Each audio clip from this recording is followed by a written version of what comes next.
Hello guys, the app that we'll be using to create our Android application is called Sketchware. So open your Play Store and install Sketchware. I already have Sketchware installed on my device, so if you don't have Sketchware installed in your device, you need to click the install button and it will be installed and ready to launch. So basically that is the app you are going to be using to. Hello guys, welcome to this lesson, and in this video I'm going to teach you how to use edit text view and buttons. So all you have to do is launch Sketchware and create a new project like I just did, and we'll be using layouts to create our app UI. So you need to drag and drop the horizontal linear layout, and then first you need to drag and drop the vertical linear layout. Then we need to place three horizontal linear layouts that will hold our widgets, which are the text view, edit text, and button.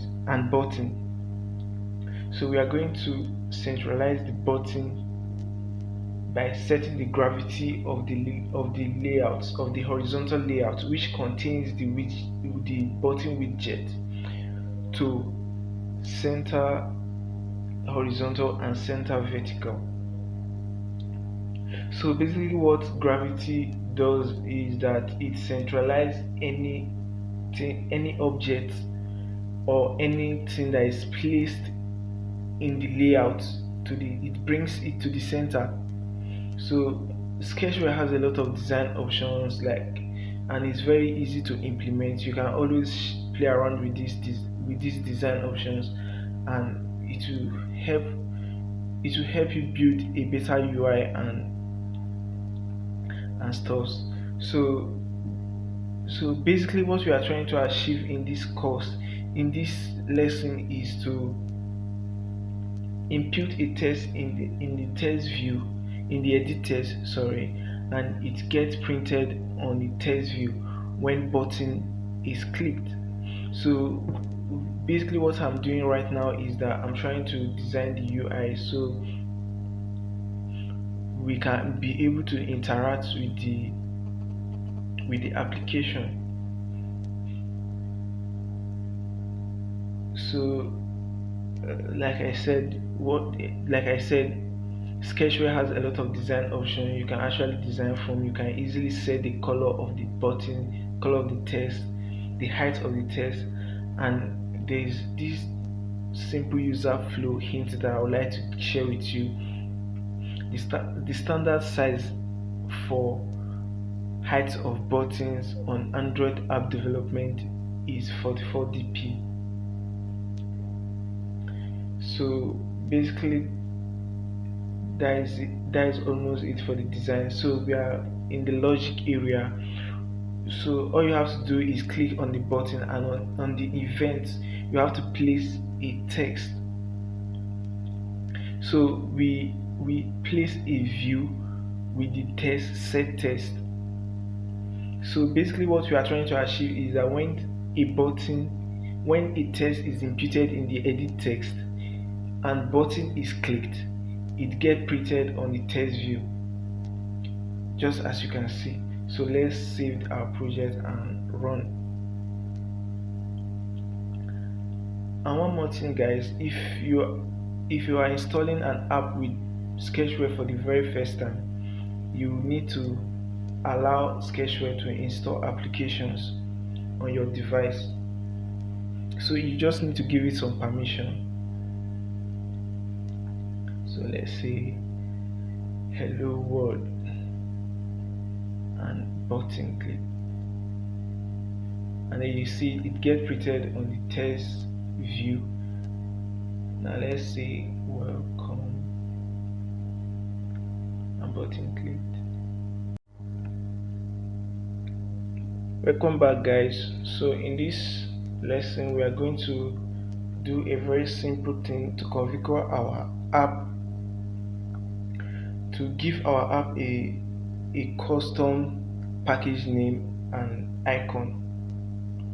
So doing this with Sketchware is really very simple compared to when you are doing it with code. So basically what you are going to do is simply click the drop down on your project and then click settings, project settings, and then you set the, the package name of your application. And package name is very unique to Android applications, is what makes your application different from every other applications. A lot of applications can actually have the same name but not the same package name. So it's good you set a unique package name for your Android application, so when you upload it on Play Store you not have any issues. So to add an icon is actually very easy. All you have to do is click on the icon and you need to select your icon from your gallery. So I have an icon I created with logo pit. You can use logo pit to create your icons. Logo pit is free to use. You can use it to create awesome awesome icons. And I use logo pit to create a lot of my Android app icons. I can't find my okay, here it is. So basically that is it. Is very easy. Just click on the drop down and then you click on the settings, and then you are setting your app, you are configuring your app, you are giving it a standard design, you are giving it a standard icon and package name. Hello guys, welcome back. So in this course we are going to learn how to use spinner. So to use spinner is actually very easy because you will need spinner if you are creating an application that has to do with category, that has to do with that that has to do with data sorting. For example, you are sorting some data from database, or you are sorting from data stored in your that your app already stored. So you need to use spinner. Spinner is like drop down. You can use it to create drop down menu. Sorry. So basically, it's very easy. We need to create a list, a list of strings, or a list string.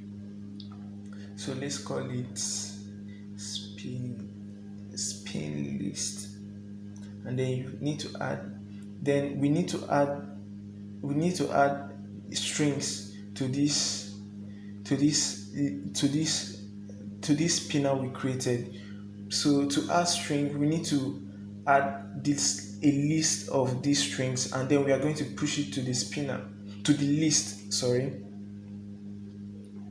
So after pushing it to the list, we need to set it to spinner. So let's say first we added home, then services. Let's say contact, about then we need to add these items, these strings, to the list that we just created, which is the spin list. Then we need to push it to the spinner using view, then set. Okay, now there it is. So we need to push this data to the spinner. So we need to set it to the spin list. Yes.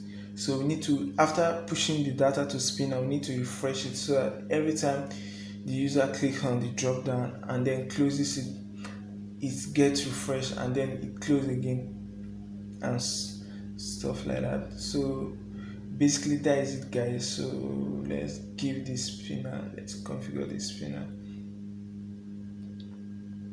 give it a little design. Let's save it. Okay. So let's save it and see how it works. Then we can give it a little design, or maybe probably set the color white. So let's install it. See, okay, open. Okay, now you see we have a spinner. Then the items get added in the spinner because we set the spinner to drop down. So let's give it a color. Let's set the background color. Let's see, to make it a little bit differentiated from the background. So let's see white. Okay, now we are going to set the spinner, instead of drop down, let's make it dialog so you can see the difference. So let's give it a color white, or white. So let's save the project and let's run.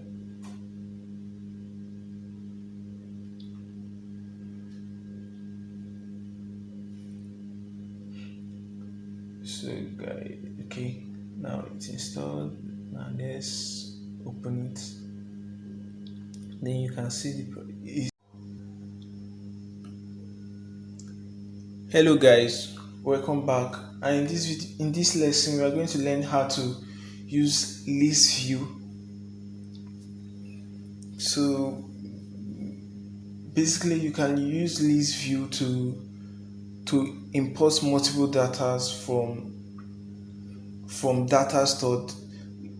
For example, if you are trying to import data that is saved by a user on your to a particular page, so you need to use list view to allow users add this data. So basically what we are going to do is we are going to add a map, a list. Let's say, call it my list, and then we are going to add items to this list. So let's see. So you can use list view to get data from database. Let's say you are creating an application that uses that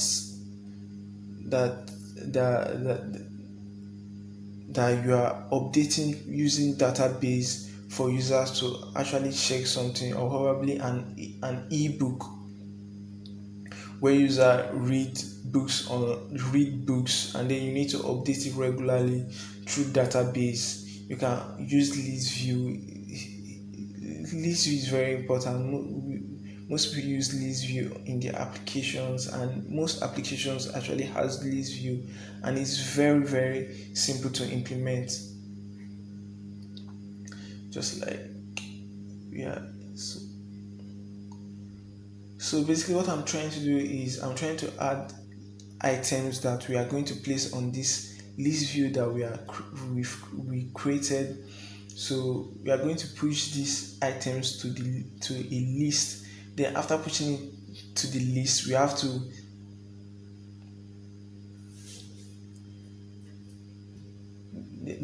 to add it to our list which we already added. So we need to list view set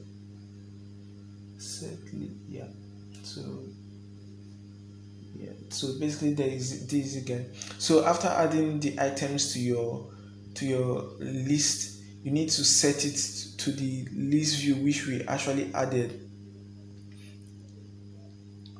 So we remember we need to refresh data. So the object, the list doesn't give error when the users interact with the list. So basically it's very easy. Basically there is less. Save our application and then let's run and open. So this is really very easy to use. So if you can actually set this, you can actually give each of this list a page. It's very easy to implement. Hello guys, welcome back to this video course. So today I'm going to teach you how to create a splash screen or welcome screen for your Android application. So for this we're going to create another activity and we're going to name it home. So we are going to use the main screen as a splash screen activity so that because if we are using the home screen as the main splash screen activity, it gets started immediately our app is launched. So let's implement that. So for this, we are just going to give it a very empty. The main screen activity, we are going to make it very empty, so that when it loads, it just shows a simple screen that's with our logo and stuff, and we can add some text also. So we're going to do this.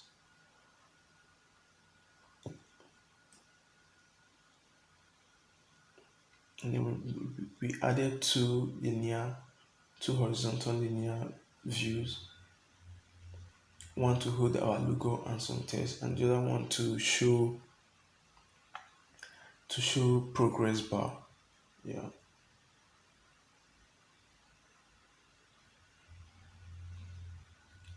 And it's actually very easy. So all we have to do is just using Sketchware to build another application is really very easy. All you have to do is just some drag and drop, and then you are building our application. So now we are going to add the logo image that we're going to be using in our splash screen. So let's use the logo image I actually use as the image I actually use as logo for the image icon I actually use for the app. So we're going to do implement that. We're going to set the image, and then we're going to scale.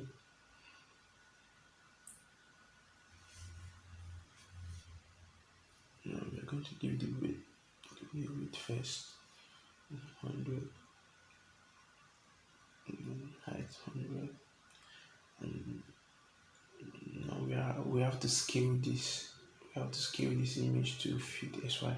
So it will automatically feed the screen, feed the space, feed the default width and height that we actually give it.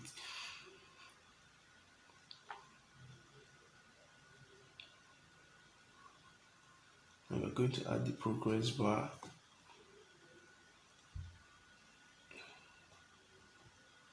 So we are going to remove padding to 0 and going to give it a height of, let's say, 40. Yeah. And then, sorry, width of 40 and height of 40. So we're going to centralize this. Gravity, vertical. So basically that is it for our logic now.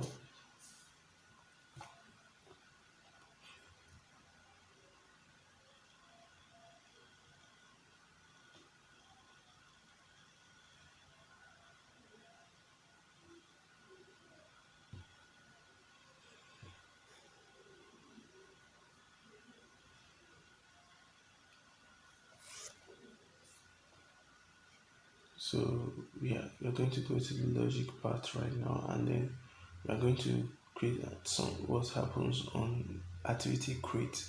So we're going to add some components like timer and intent component.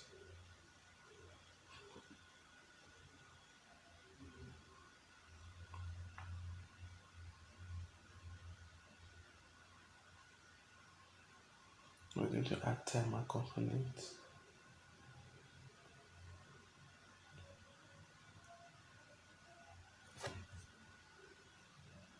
So what we try to achieve is that after after some time, after about 350 milliseconds, the the our the it the next activity should automatically load.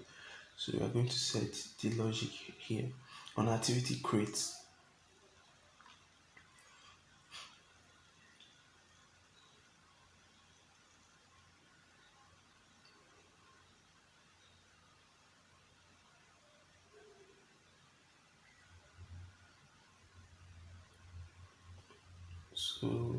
So we want to add a little style to our design.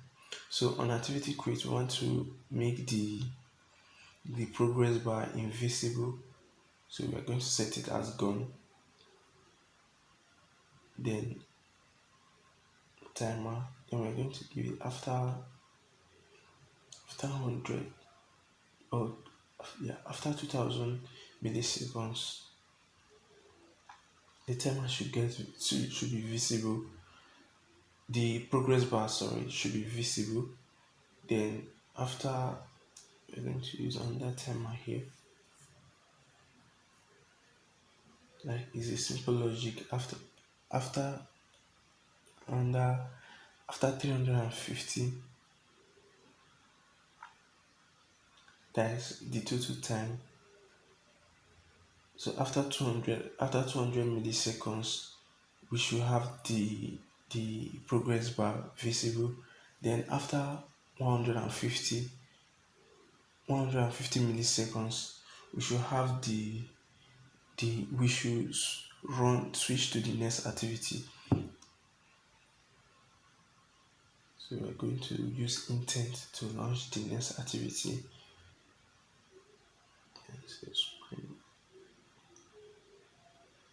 So we're going to set the flag.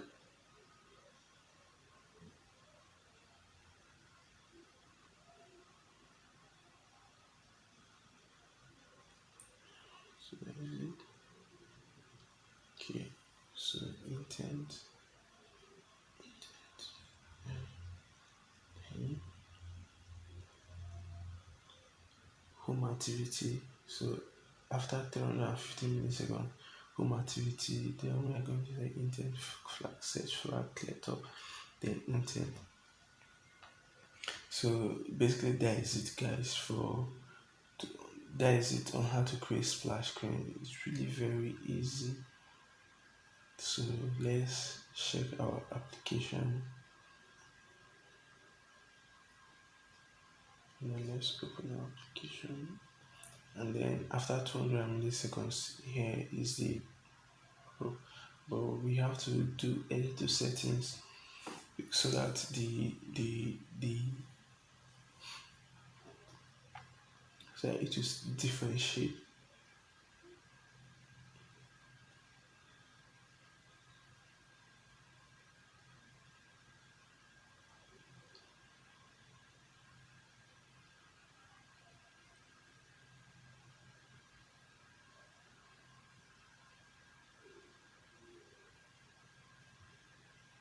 And then we don't want the the logo to shift up or down, so we are going to give this the linear containing the screw, the progress bar. We're going to give it a particular height so it doesn't have to adjust our our our eye. Hello guys, so in this course we are going to learn how to pass data between two activities. We are taking it step by step and we are going a little bit advanced. So passing data between two activities is really very simple. So so we have our home activity, and then we are going to add another activity. So this is our home activity and we are going to add another activity. Let's call it let's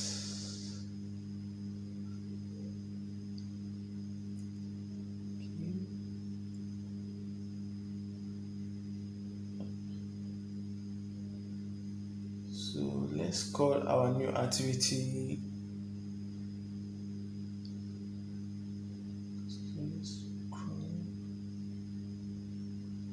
okay, let's say screen 1.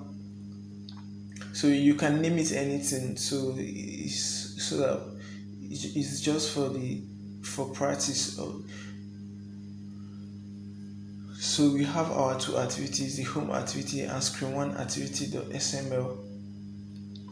So what we want is that when a user inputs something on the screen1, then we can actually bring that activity to that item that the user inputed to the to the other screen.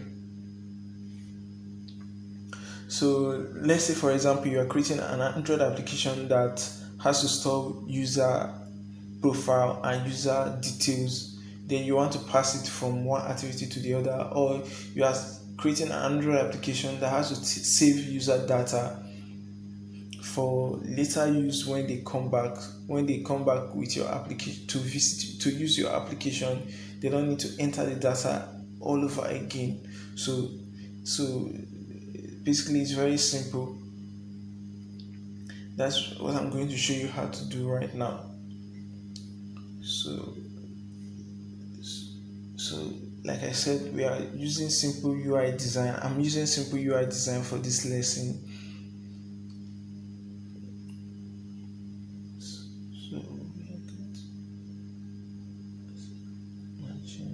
So we are going to add margin. What margin does is that it adds a space outside the layout or widget, depending on whatever you are adding the margin to. So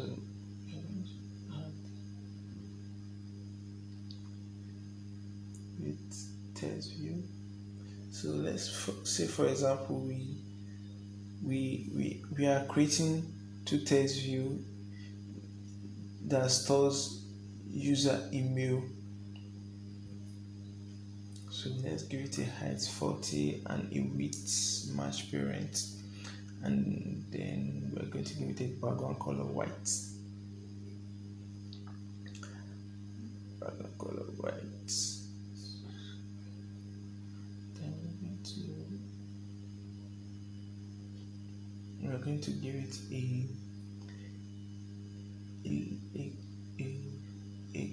gravity a gravity center vertical. So what center vertical does is that it's just it brings makes the position of whatever that is inside the widget centrally vertical. Well, I don't know how to put that, but it's very simple. So we're going to give it center vertical, and we are going to add a button.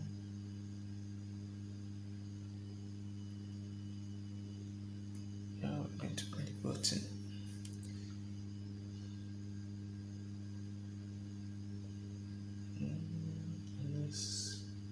We are going to centralize the button using center vertical and center horizontal, and we are going to give this button let's give it a test. Click. Okay, subscribe. Sorry. Subscribe. So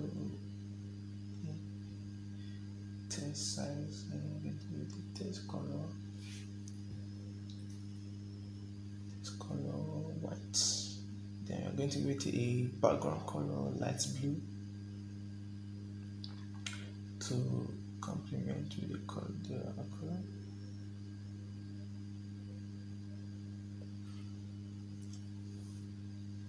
So I'm going to give it a height 40 dp. So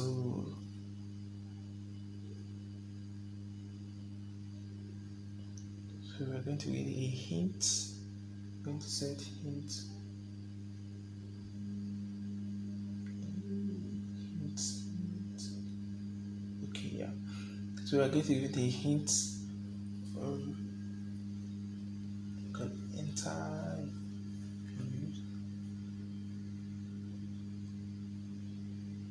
Yeah, enter username. Yes.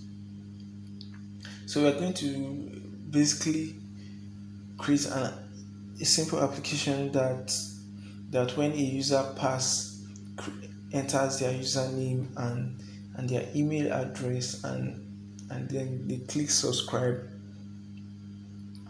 the data get printed on the other screen. The data gets saved and is passed to the other activity that we created earlier, which is the screen one activity.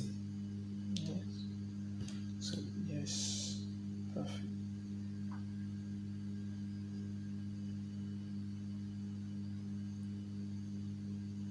So now we need to add a component. Okay, so yeah.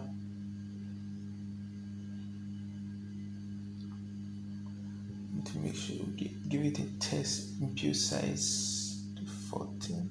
Yep. So that is it. So we need to add a component. So now we need to add a component shared preference. And basically shared preference, what shared preference is used is that shared preference is basically used to pass activities, or rather to save data in your Android application, so the data don't get deleted as long as the your Android application data isn't cleared by user, or your Android application is not uninstalled. So we are going to add an intent. So we are going to push this. We are going to save the info we actually get from users, which is the username and email when the button is clicked. And also we are also going to be using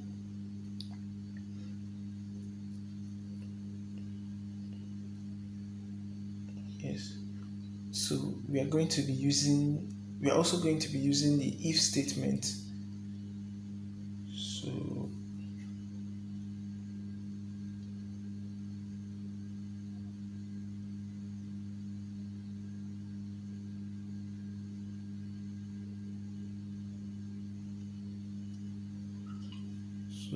we are going to sorry. We need to add that on button clicked events. Yeah, so we need to add it on button clicked events because we are actually going to implement this when the button is clicked. So we are going to save the data to the shared preference. So we are going to save the data, then the key we are going to give it user name, and then the second key we are going to give it email. So what these keys does is that they are going to hold the username info and the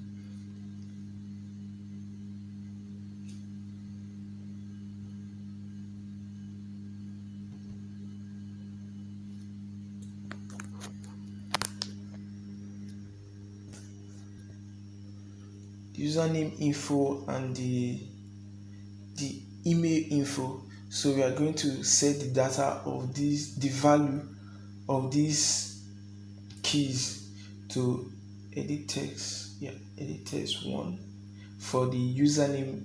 The user imputed his username on the edit text one, so that is it. The user imputes his username on edit text one, and then edit text 2 is where the user imputes his email address.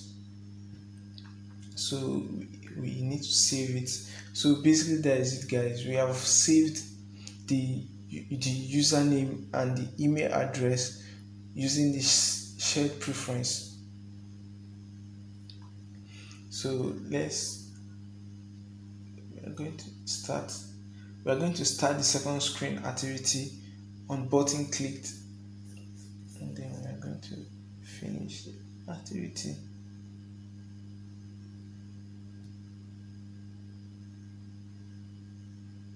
So we are using intents.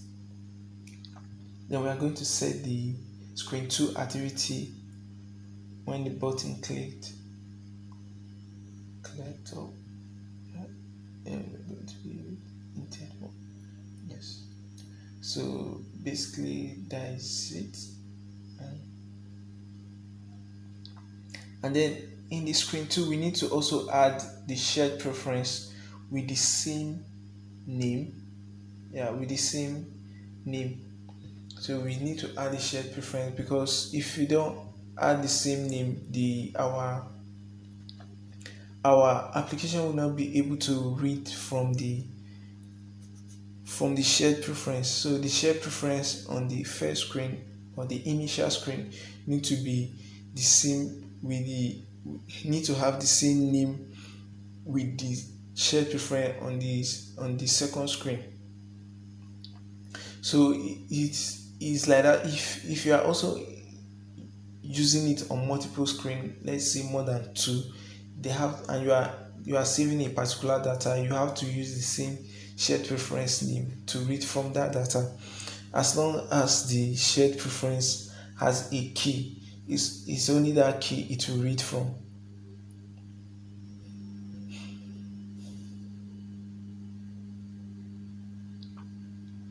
So I'm going to give it a text color white. Text color. So let's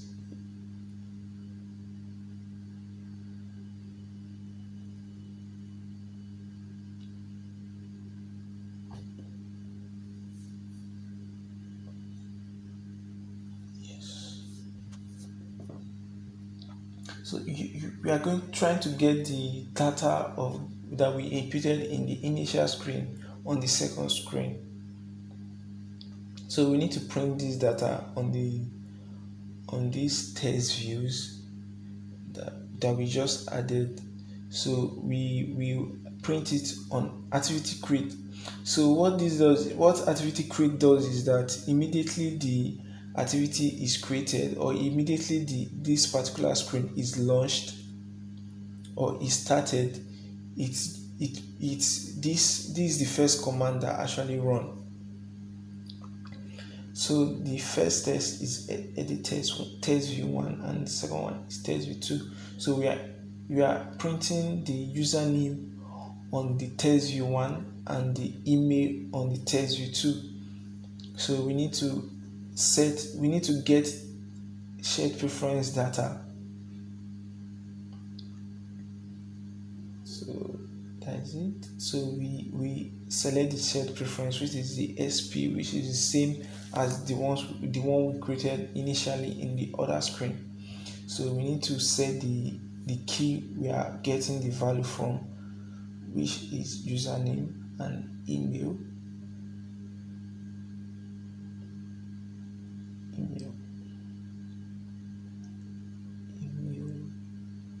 Yes. So basically that is it, guys. That is it. Let's save our project and let's run it.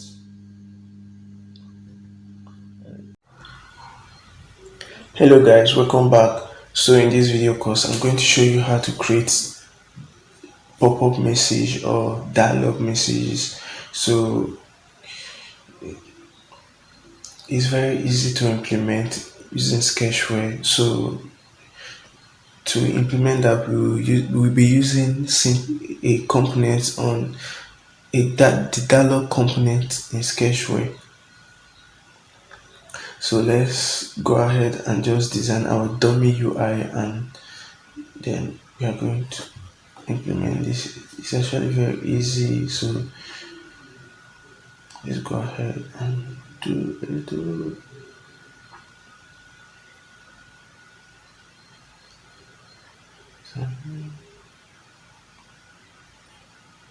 So basically, if the pop-up message, you can use it to show warning notification. You can use it to show simple notification, notify users of anything. So on the component, we are going to add the dialog component called dialog. So we are going to so we have to implement this on button clicked, and also on activity create. We can just implement it on activity create.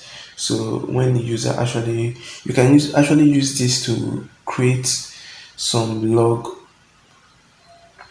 some update log for your application, to notify users of new updates in your application, or stuff like welcome that actually can only show once. And also you can actually use it to also create a pop-up message that actually shows if a user want to exit your application and stuff. So basically we're going to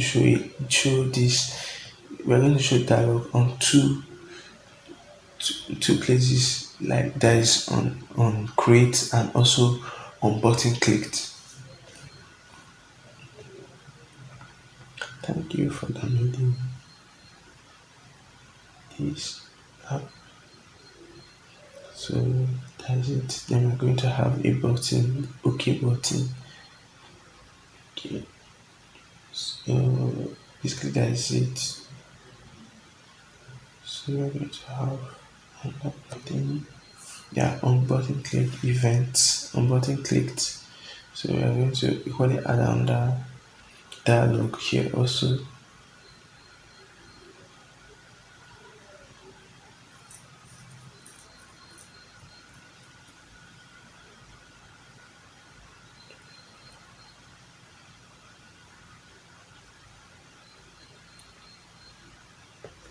So here we're going to have two button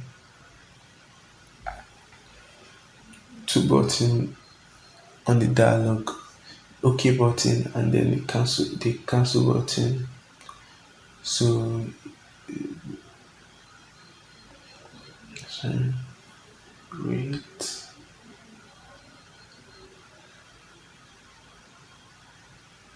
Wait us. Yeah.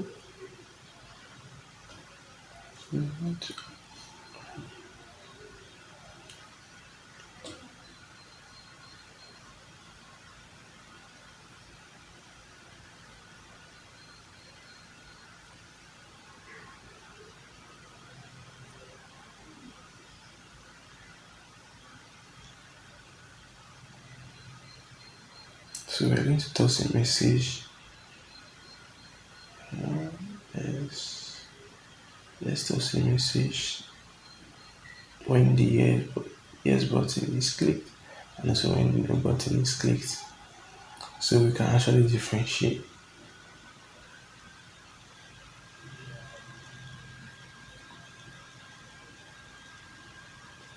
Yes clicked,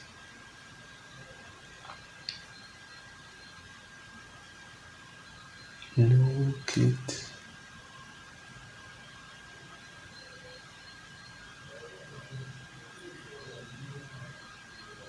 So basically that is it, guys. So let's save our project and let's run it.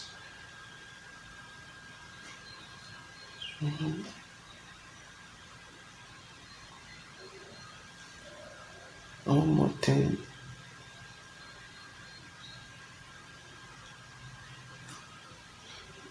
One more thing, you should not forget to show the the don't forget to show the dialog at the end of your dialog logic. But then let's open our application, and then it shows the welcome, then click OK, and then on button clicked shows the waiters. So basically that is it, guys. Hello, welcome back, guys. So today we are going to learn how to create text to speech. So we want to create an application or a simple application, or let's say for example you are creating an application that has to interpret what a user inputs into a text, basically used for test, or you are trying to create a simple text to speech application. So it's very easy to implement in Sketchware, and I'm going to show you how to do that right now. So first of all, let's create our dummy UI for test UI and stuff. So we can actually the so what we want to achieve right here now is we want when a user inputs some text on the edit text, then clicks a button, then it reads the text. So let's create.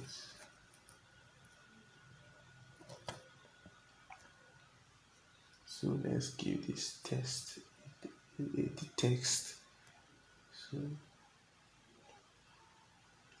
this is very actually creating stuffs on designing stuffs on your Android application using Sketchware is actually very easy. If you're already an Android app developer, you actually use Android Studio, you can equally just create your UI here and export it, and probably and use the UI for your Android application you are building on Android Studio, because creating UI on Sketchware is equally very easy to do. It's very easy, yeah.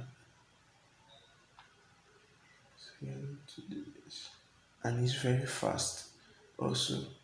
So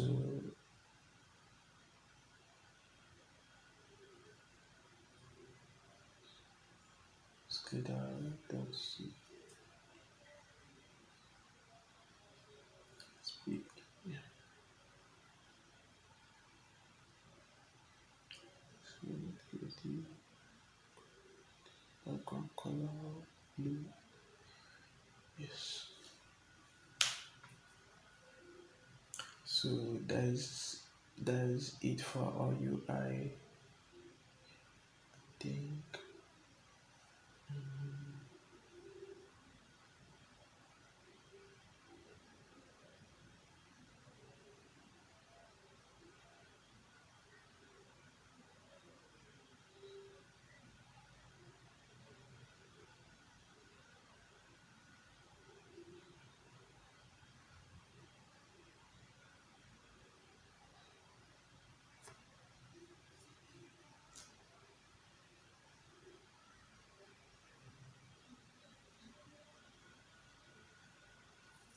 So let's go to the logic, and then we need to add this the text to speech component. Text to speech component. So now we're going to add the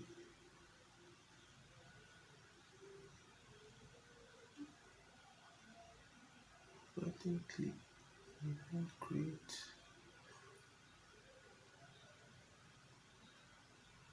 So this is simple logic that actually get called on event create. So we're going to set the pitch of our text of this pitch to 1, and then we're going to set the speech rate also.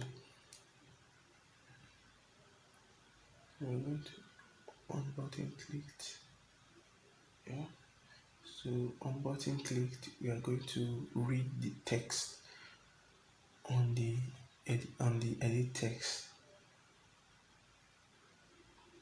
We are going to get the text. Yes. So basically that is it. Let's save our project and let's run our project.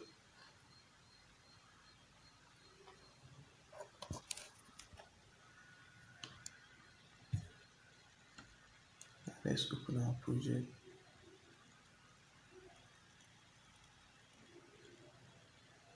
Hello, world. Let's say hello.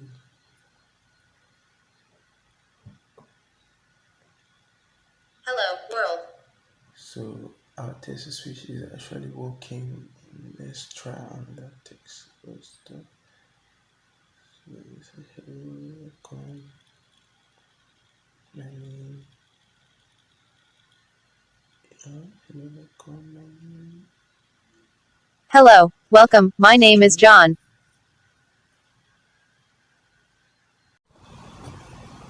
Hello guys, welcome back guys. So in this video course I'm going to show you how to check for internet connection in your application.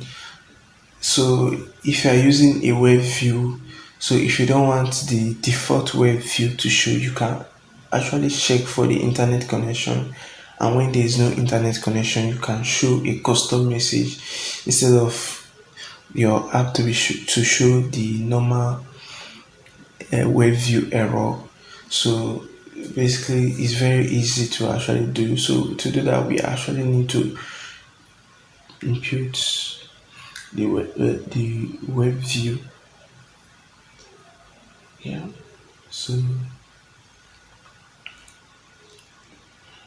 we are using web view for this. So we are going to use network request component also to check for internet connection.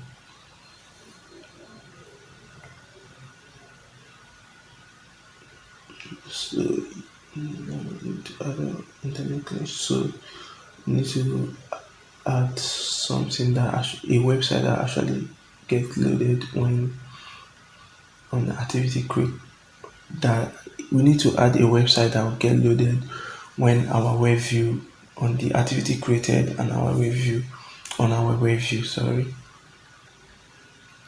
So let's say Facebook view slash facebook.com, facebook google.com. Okay, let's go with google.com, and then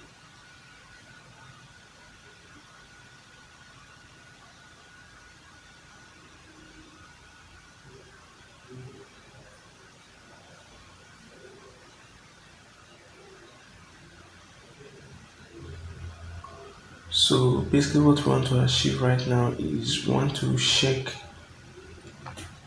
for internet connection on our splash screen. So if there is no internet connection, the main page doesn't load, so the web view doesn't load. So but if there is internet connection, the web view loads. So this so we are going to remove this. We are going to just pull this part. Yeah, we're going to take this part off. Yeah, we're going to take this part off also. So so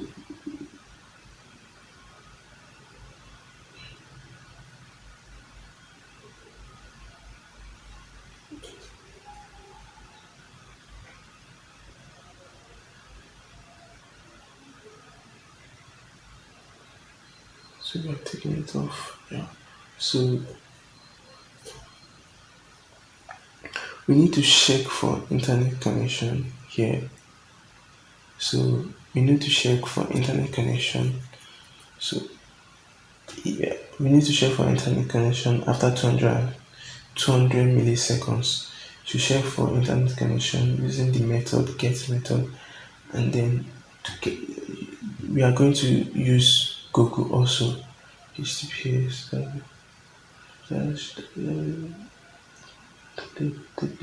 google.com. So basically we are using Google because is Google it hardly have downtime, and it's just better to use Google to check for your internet connection and stuff. So we are going to use it. So we are going to go to the component.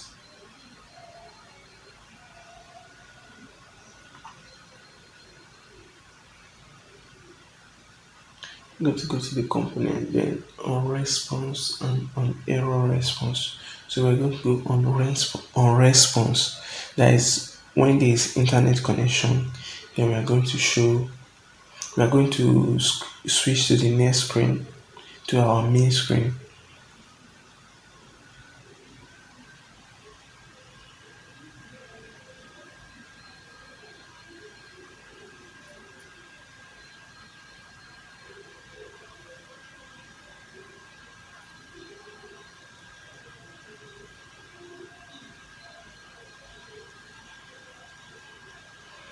So basically that is it. Yes, so we're going to save it. And then on error response also. So when there is an error, we are going to show uh, I'm just going to toss a message, no internet connection.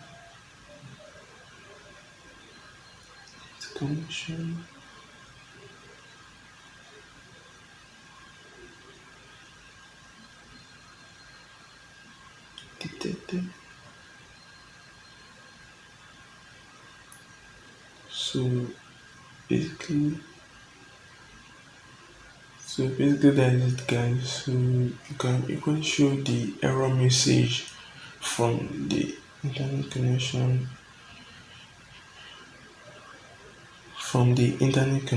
error. So let's make this just Facebook.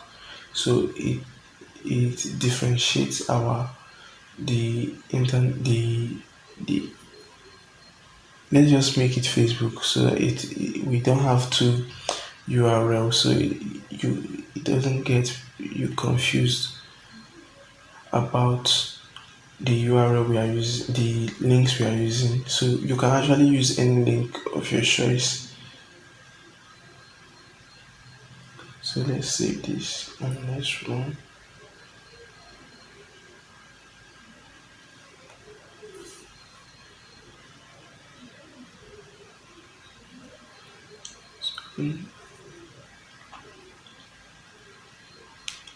So I have internet connection, so it loads to the next screen and then it loads Facebook. So if let me switch off my internet, this switch off my internet connection. So I have internet connection again, and now let me try without internet connection.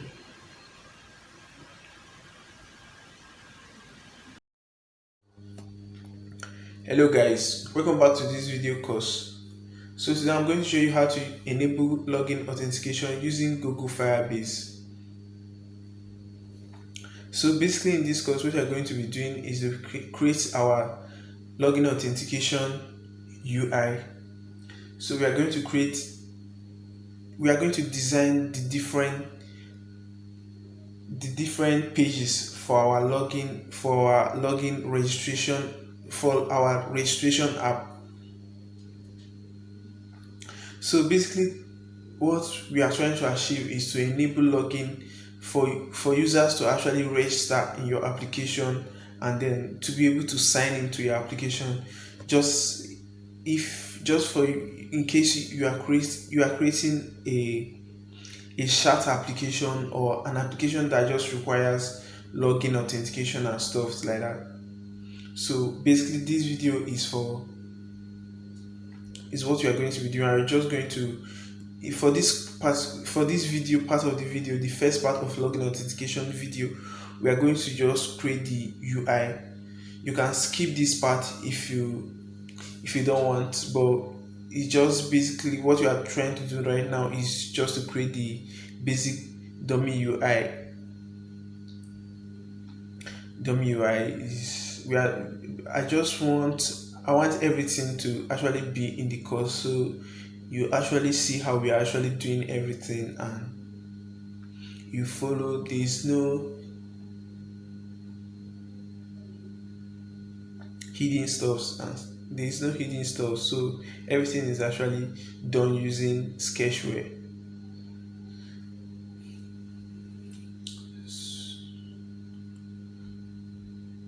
So we are just creating a dummy UI with just blue color and white. So it's actually very easy,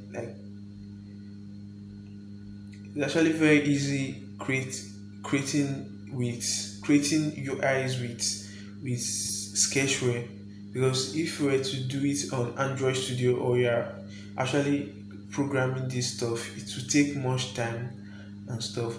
So if you are a pro developer,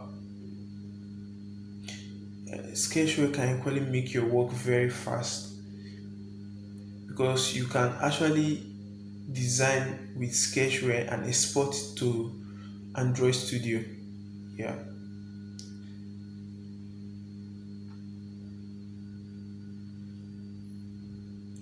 So now we're going to add the text. So we are just going to design the registration page, after which we are going to copy it and we are going to use it on our login page and reset passwords page. Well, I don't want this video to be very long, so we are going to, that is why I decided to cut it into different sections.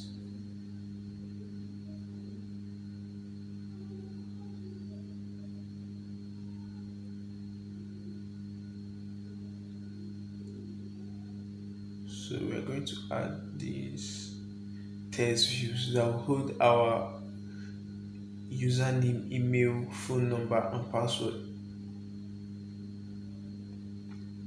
So let's say 40, and yeah. So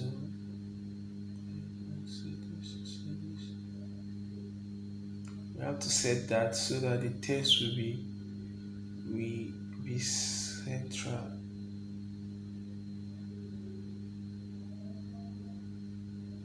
center vertically aligned.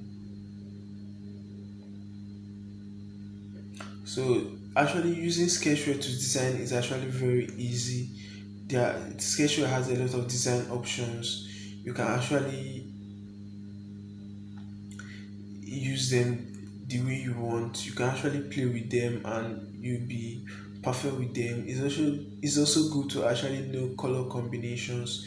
When you use good color combination in your application, a lot of users will stick to your application. They will not easily uninstall your application than when you have too much color and your your tests are too big, or your buttons are too big. A lot of users will easily uninstall your application and stuff. So when you are designing an application, you should be mindful of the color combination, because it really affects users a lot. It really affects users, the level of interaction with your application. Yeah.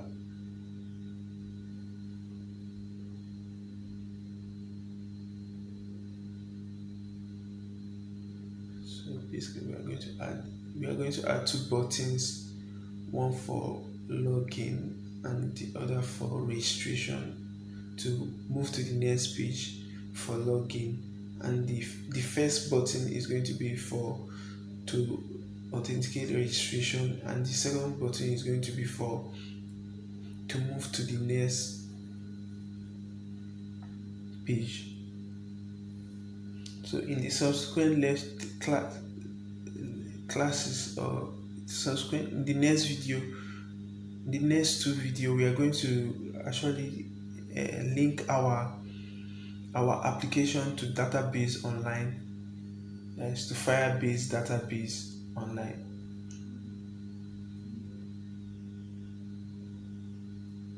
It's actually very easy and stuff like that. So I'm going to do this.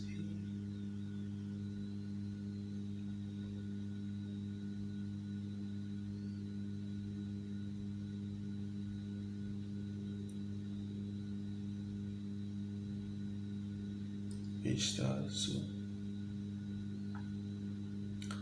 So after a user has actually inputted all his details, when he clicks on the button, he should register them and redirect them to the login page. So that is what we are trying to achieve here.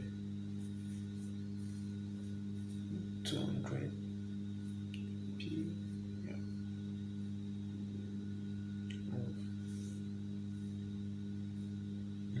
Okay.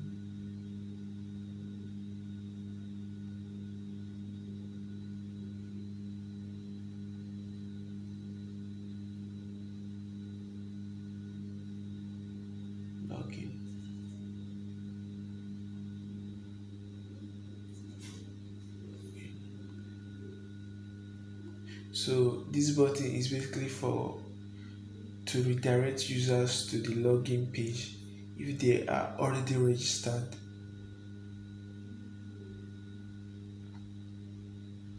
Set this white, set the background color to red.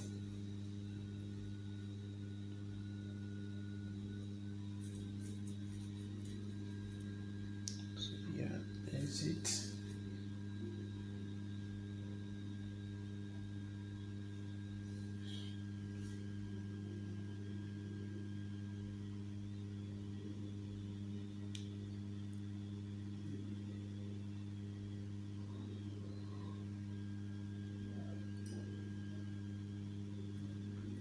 Remember, it's good practice to always use the same button height and button text size on all your buttons in your application, so that we don't have you don't have buttons that are bigger than the other. It's good for everything to be uniform stuff. So this video is becoming too long, so we are going to cut it and continue the design in the next video, so that we don't get bored too much. Yeah, so I'm going to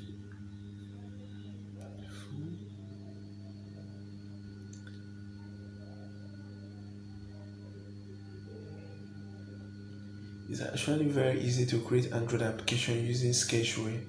All you have to do is you have to practice more often, and with time you perfect it.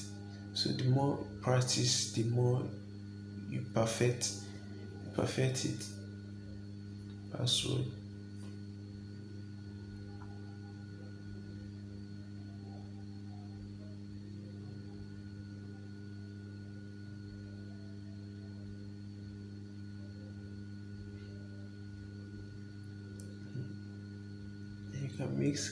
You can make Sketchware a hobby. So whenever you are free, you can just create Android applications and publish on Play Store, and then you can actually earn money from them. So we are going to save our widgets, everything in this page, because we are saving the base layout. So whenever we save the base layout, it gets saved with all other widgets added on it. So that is what we just did. So we are going to pull out the ones we are not needed, but this video is becoming too long, so I'm going to cut it from here.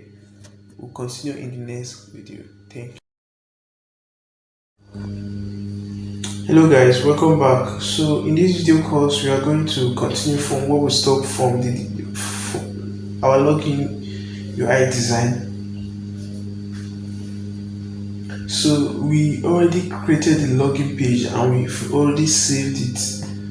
So we are going to copy it now to the login page like we just did. So we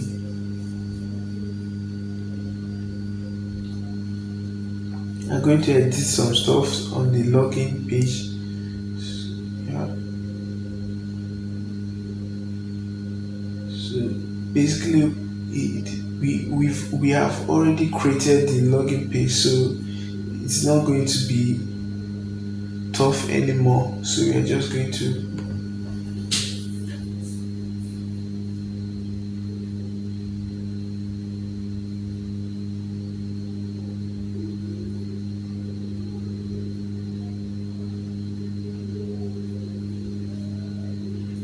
we are just editing the button text and stuff.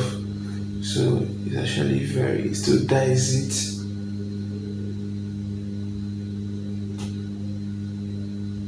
So now we have to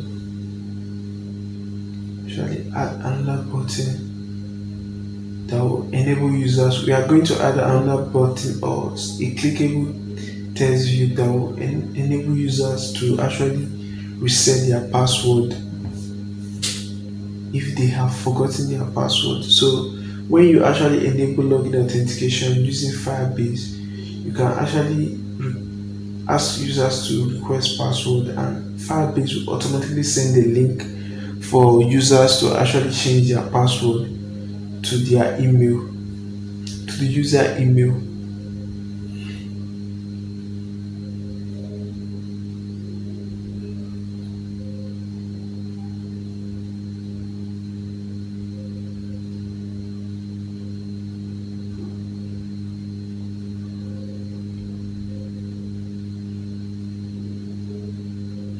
So basically that is it for the login page. So we are going to design the reset password now. So like we did before, we are just going to copy it and remove what we don't need. Like we don't need this. We only need users to actually input their email here. So basically what we need here is email. So when a user actually inputs his email, and then you should click on the button that says reset. So the reset password link will be sent to their email if that email is available on the database.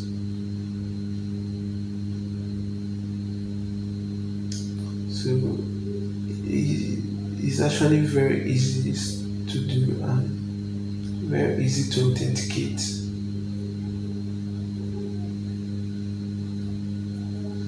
So login, reset, yeah. So when the user actually enters his email and then click the reset, a link should be sent.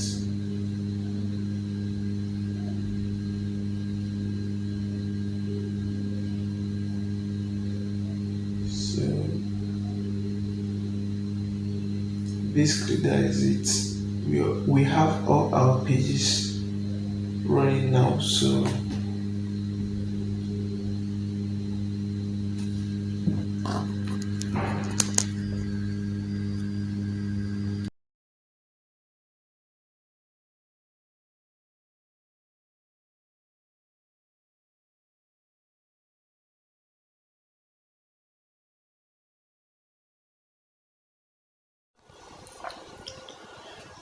Hello guys, welcome back to this video course.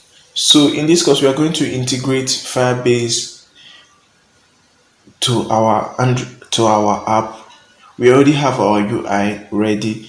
So in this video now we are going to actually link our app to Firebase, to Google Firebase Online.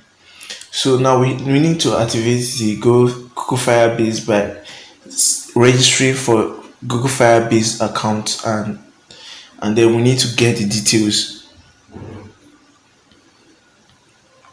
So it's very easy. Just search for Firebase on Play Store. Then you will see the first link here. You should and this is not the. I think this is documentation. Then you just click the this the one that has coso.firebase.google.com. Yeah. So now we need to add our project. So we just click and create a new project. Call it login. Okay. And then we need to click continue. Then we need to select default account. Yeah, default Firebase account. Then we need to create a project. So we need to actually create a project that will link to our main project. So whatever the data we are actually passing here, or whatever user input we are actually getting from our application, will be specific for this project we are actually creating on the Firebase cursor. So our app project is ready. So we need to actually click on the. Now we need to add authentication. We need to set authentication. Okay. No, first of all, we need to click on the the Android icon to add an Android application. Yeah. So now we need to get our package name. So we have com.my.demo.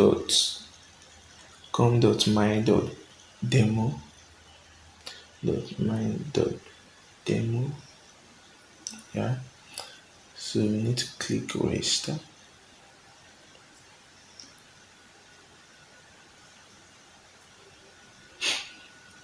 So we just need to skip a step here. Just click on the numbers. So we just need to skip this also. Then skip also. Now our Android project is actually ready on the Firebase, so we need to enable authentication also. So click on authentication.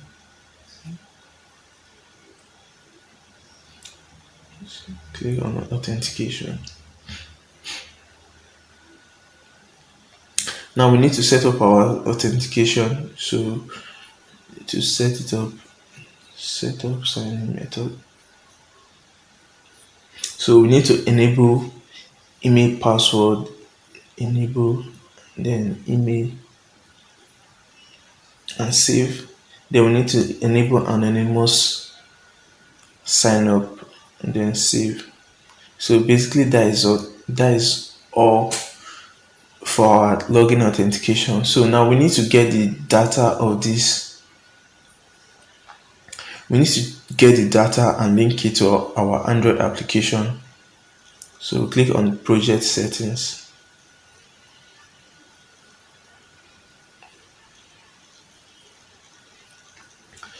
So it's actually very easy. I'm kind of having a slow network here.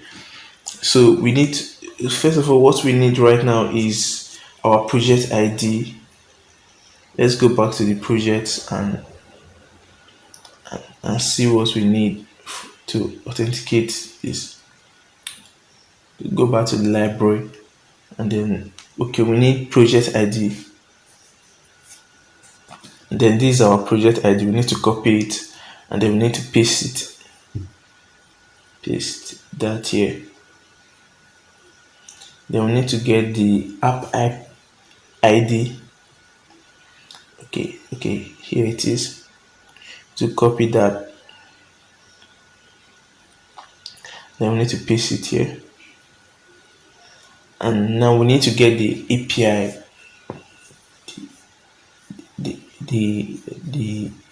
the web API key, and then we need to copy this, and then we need to paste it here. We need to paste that here, and then that is it for here. So we need to, let's go to the next step. Now we need to get a bucket URL, but bucket URL is basically not very necessary. We only need it when we're actually reading from our database or actually writing from our database, but it's actually very non-necessary since because we are actually doing only login authentication for this application. But let's try to add it also. So we click on database. I'm kind of having a slow network. I think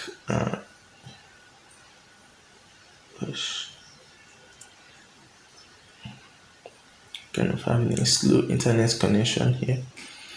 But I think, okay, I think we are going to skip this now for now because we don't really need it, but we are going to add it later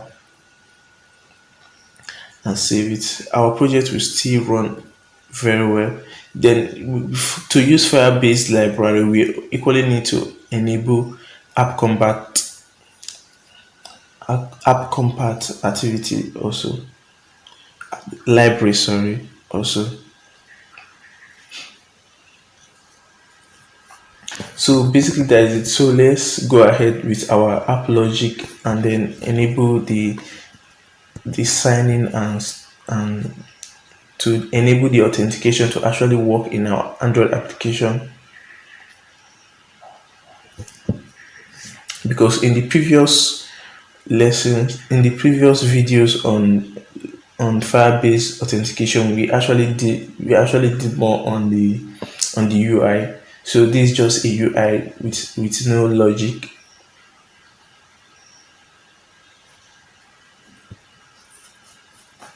So for the register page, we actually have four text input and a register button, and the major input we're actually very concerned about is the email and the password.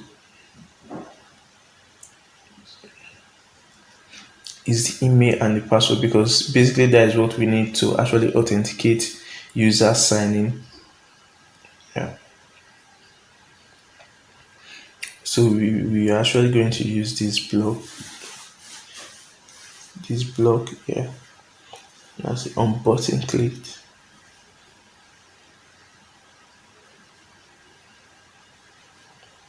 So basically what we are trying to do, right, what we are going to do here is when user actually clicks the register button,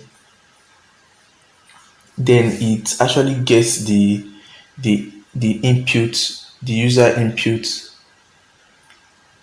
from the user input on the email, and also the user input on the password. So when a user enters the email and the password, then it automatically pushes it to the database and actually add the email as a user alongside with the password. So basically what we are very much interested on this register screen is just the email and the user. We can actually use the rest data when we are actually working on projects where we are actually saving a username, or a user is actually creating a profile and stuff like that. But basically for this course, what we are so much concerned about is actually the basic part of the login authentication. So we are actually going to add this on.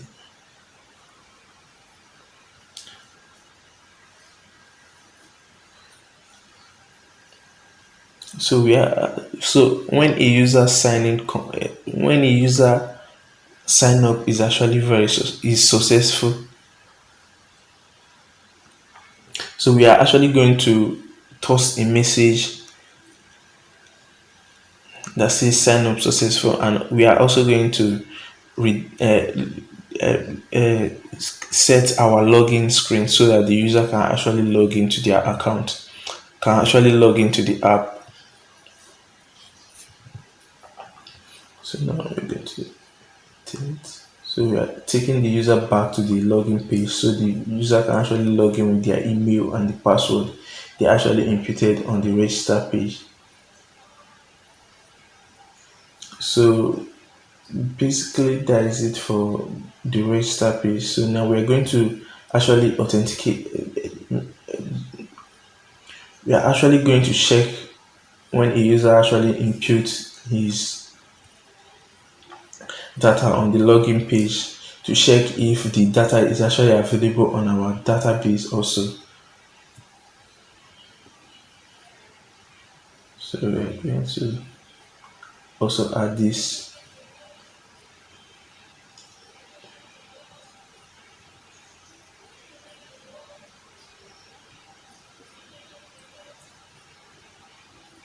So basically what we are trying to do right here is when a user actually inputs his email and password also, it should check if the email and the password is already existing on the database. So we have the edit test for the email, the edit test 5, and the edit test for the password, which is edit test 7.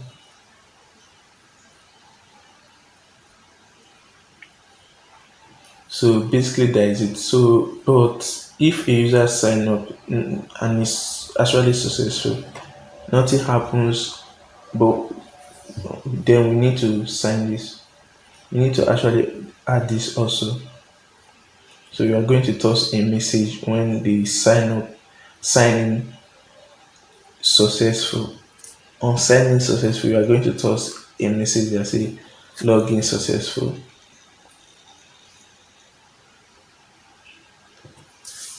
Sorry, I mean on signing successful. Signing successful.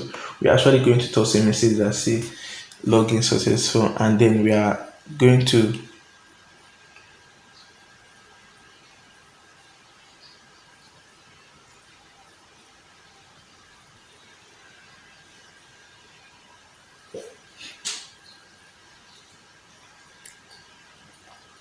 Now guys, we are going to use this logic, a little bit logic. So basically what we are trying to do is we are using an if else statement to actually check if the details the user actually input is actually correct, or is if it's available on the if the email is available and the password is also correct, then it should say login successful. As if the email is not correct or the password is not correct also, it should toss the error message automatically generated by the system by Firebase. Yeah, which could be password error or email not found or user not found. Sorry. Yeah.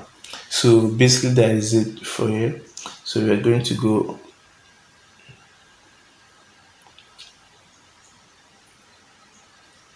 So we are also going to do this here. So we are going to check if the user sign up is successful also.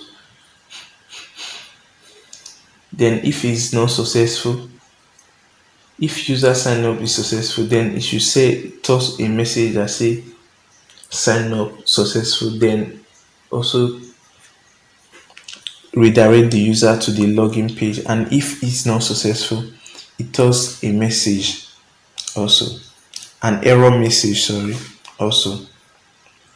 So we are actually going to authenticate our reset password. So we are going to also add a Firebase authentication.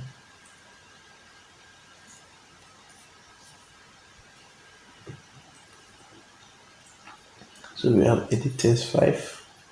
So on this button clicked, we are going to use the send a link to the email the user actually provide. If the email is available on our user, the Firebase will automatically send a message to the user email to reset their password also.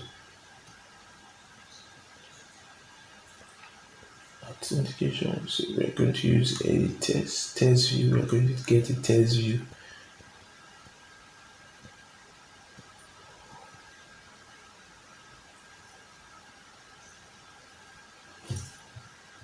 Edit test 5. Yeah. So basically what this does is that when the user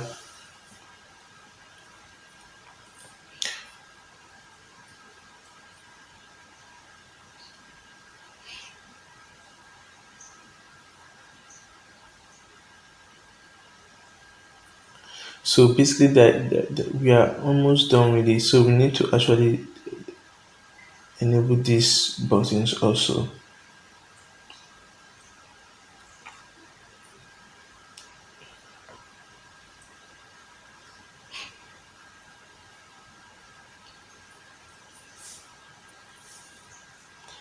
So we need to set a screen here, intent, and then we need to set flag to clear top. Then we need to set to login. Yeah, login. So on the register page, if the user is already a member, then he can click the login page to just go and log in instead. Then we are also going to do the same on the login page. So if the user is not yet a member, is going to we are going to, when the user click on the button, it takes the user to the register page, register activity rather. Select up.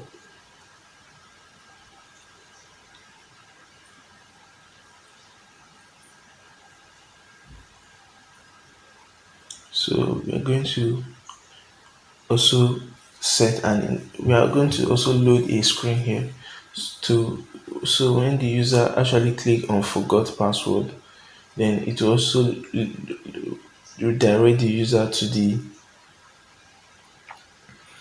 reset password page also. Finish activity.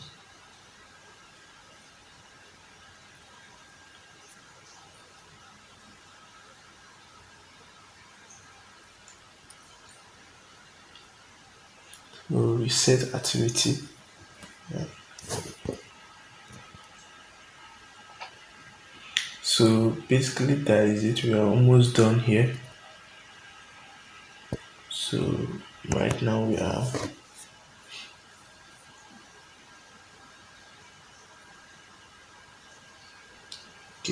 also going to set an intent. Reset password activity also. Okay, reset at password activity also. We are actually didn't work on the logic. So we're going to also use if set statement. If successful, then it should toss.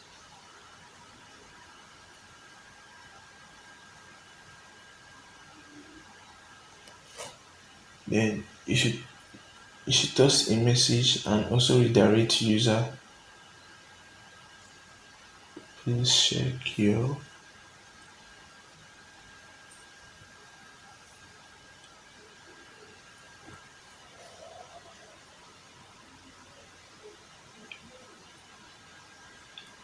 So when if the reset password is actually successful, then it will toss a message.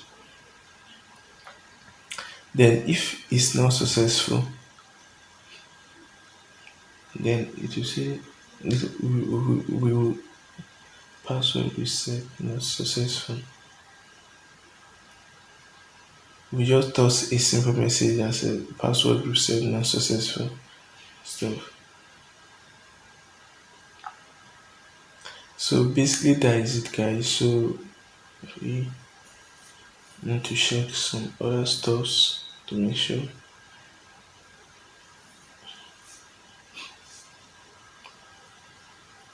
Also we need to load the next screen here also. So we need to redirect users, because initially we actually finished the activity when we actually click the request password text. So we also need to redirect the user to the login activity. So after the user actually checks their email and then reset their password, they can actually come back to log in.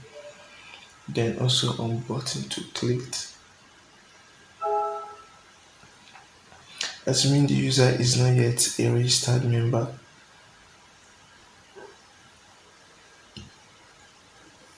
so you can actually take them to the registration page.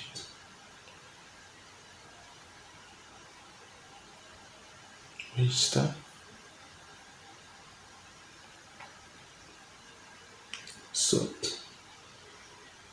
okay, sorry, login page. Sorry. Yeah.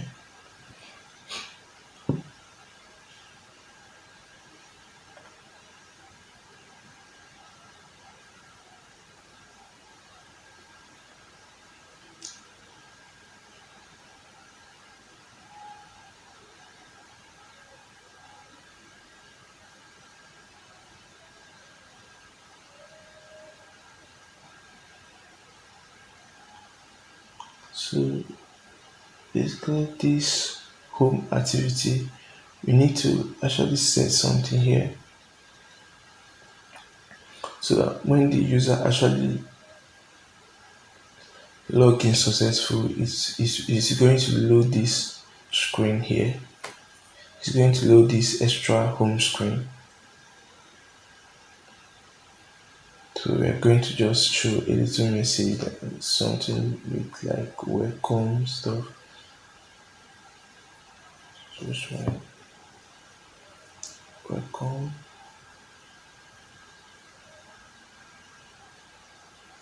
So when the user actually log in successful, it's going to toss a message that says welcome.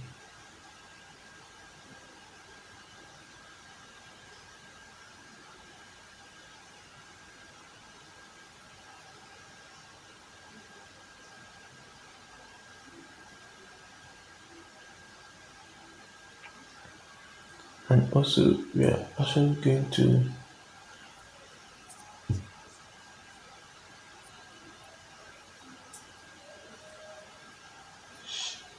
going to check if user is signed in.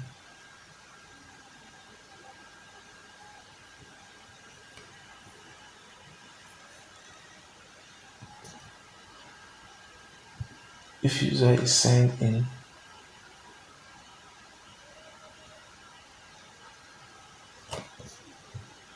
well, what this does is that if the activity actually loads and the user is not signed in, it will automatically force the user to go to the registration page, or rather the login page, and then therefore going to the registration page to sign up. That is, if the user is not actually signed in to our Android application.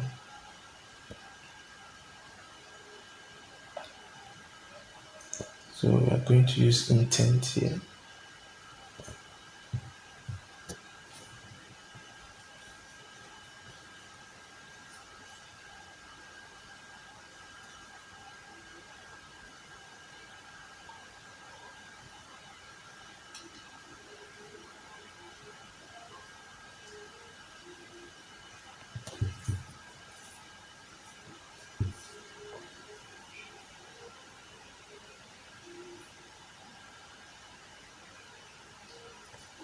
So basically what we are doing here is, if the user is, we are using the if statement to actually check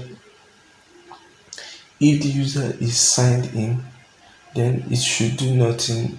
That means the user stays on this screen, on this activity rather. But if the user is not signed in, it will redirect the user to the login page. And then we're going to actually add the button just in case if the user wants to sign out.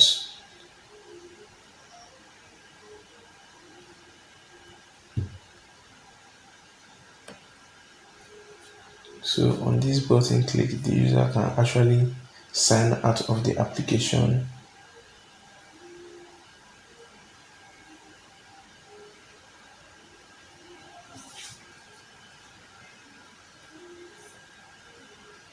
So we are almost done now.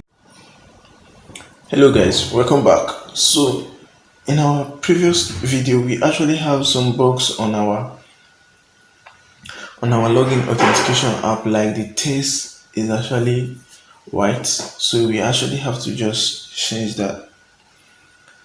So we need to actually edit text and change the color, because we actually duplicated this text, so it's actually going to have the same color. So we are actually going to change the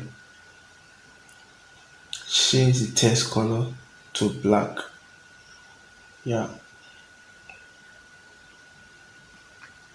so we are going to also edit this here also and change the text colors, the input text colors to black. So we are actually going to edit them. It's actually a little bug. I'll show you how, and we need to fix it also.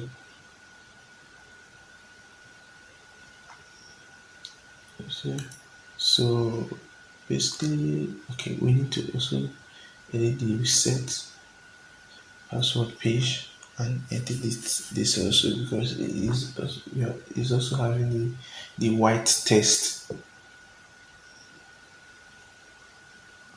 So basically that's it. Let's test our project now and see if everything is working perfectly.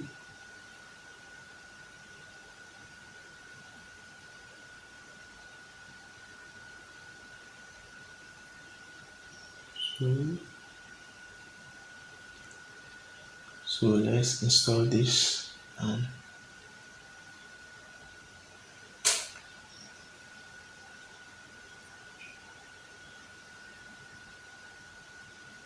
so here.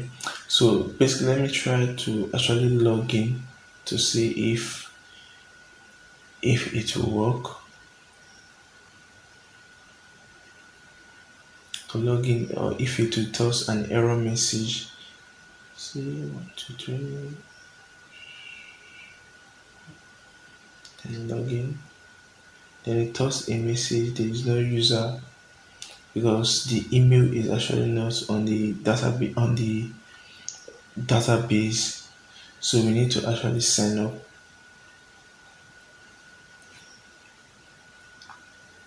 First name email.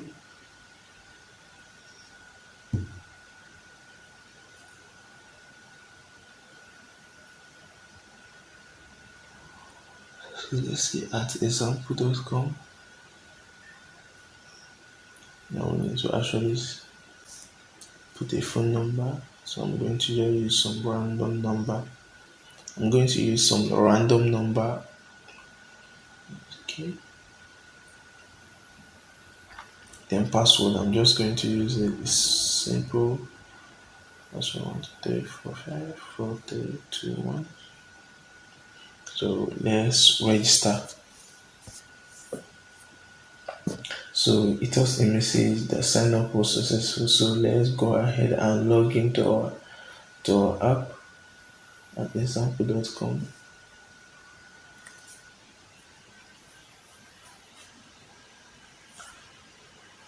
So on the login clicked and login was successful, it actually brought us back to the on the registration successful, sorry. It actually brought us back to the login page.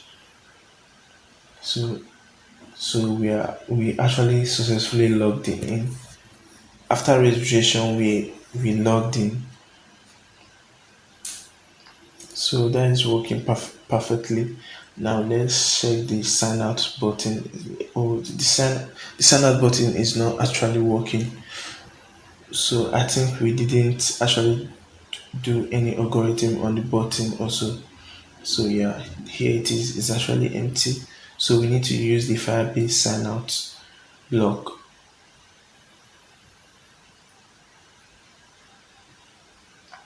So basically this is it. This is all we need to sign out.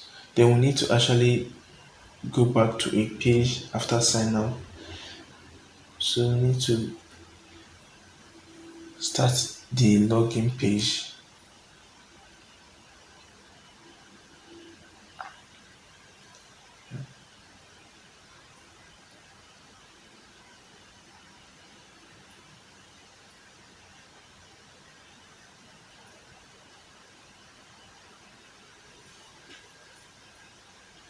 So we're going back to the login activity. So so basically that is it for the bug. Yeah. Okay. Now let's go back and actually check our Firebase.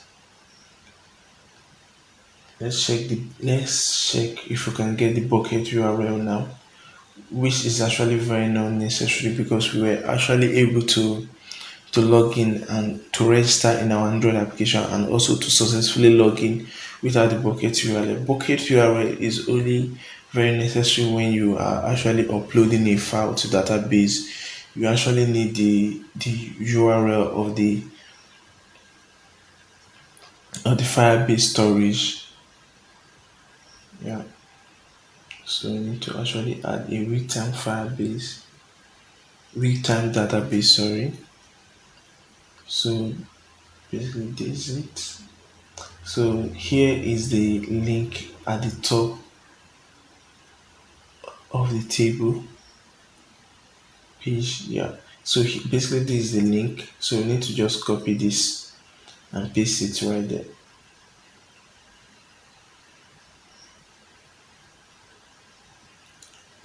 So copy this. Okay. Okay.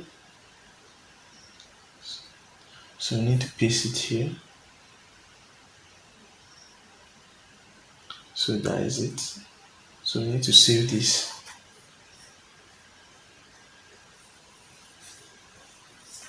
So after this, everything should be working perfectly up now without bugs.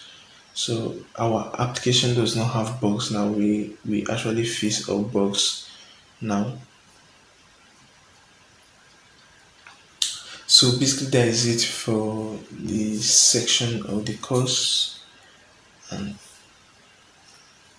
the rest. So after this, after the next video, we are actually moving to our projects to actually create our real projects.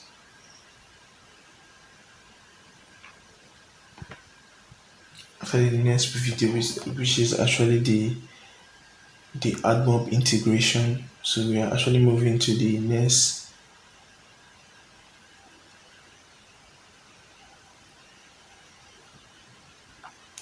project. So on sign out clicked, it actually redirected us back to the login page, which is actually the bug we actually had. The sign out was not actually working, so it's now fixed. So basically that is it, guys. See you guys in the next video. And please, guys, don't forget to actually read this.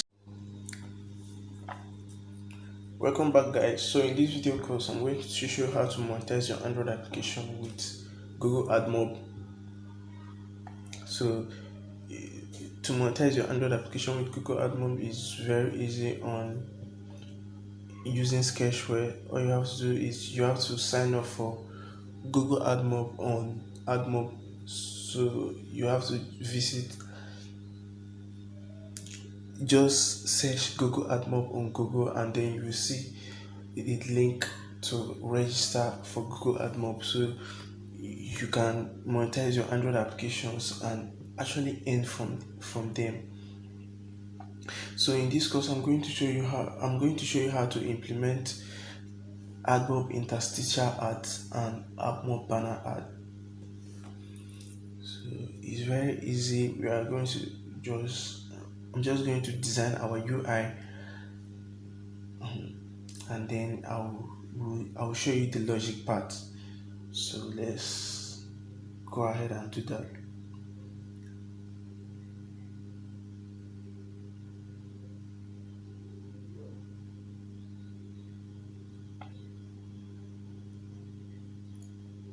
And one more thing, if you create an Android application and you have low installs, and it's good to leave your ads as interstitial ads, because when you have low installs and you have a lot of banner ads does not really has high or click rates, and secondly it has low impression CPM, yeah, cost per million. So if you have low installs, it's better you use only interstitial ads, because interstitial ad has the highest CPM and lowest and the highest cost per click. So I'm going to add the AdMob library. It's very easy. So after you've registered for AdMob and then you already have AdMob uh, your AdMob ad code. So we are going to get one from here now. Yeah, so this is a new AdMob account I created. So I have to add new app, and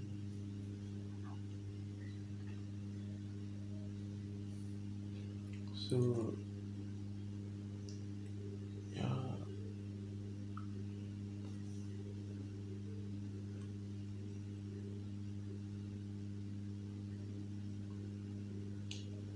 So now we have to choose one. We are going to add interstitial ad and AdMob ad, and banner ad. Yeah. So we have to create the ad unit for interstitial ad and banner ad, so we can actually implement it in our app. So it's better we leave the settings as default, the ad settings as default. So we are going to copy this right here, and this is just what we need. And this is ad unit code. So we are going to copy it, and then we're going to paste it here, right here. Then we're going to give it banner.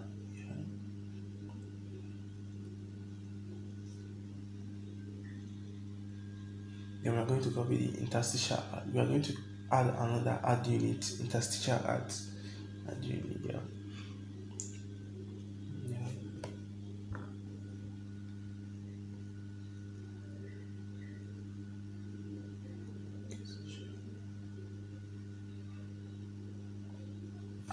So we're going to copy the ad unit also.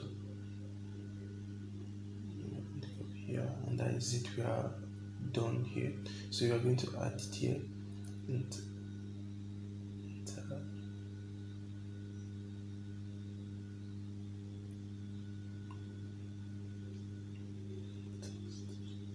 okay, so we're going to add it here. We are going to click next, and then we are going to set the ad for each ad unit. Yeah, interstitial. Then we're going to go next. Now here you can add your device. So you just click the add button, and then it will automatically add your device ID. So it's advised you do this so that Google don't terminate your AdMob account for self-click or you are for illegal impressions and stuff. So that is it. So we are going to go to, okay, yeah, we're going to add the panel widget.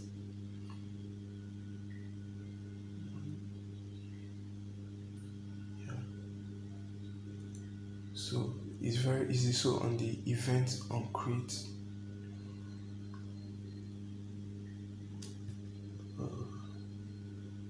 in the event on create, we're just going to add the show ad.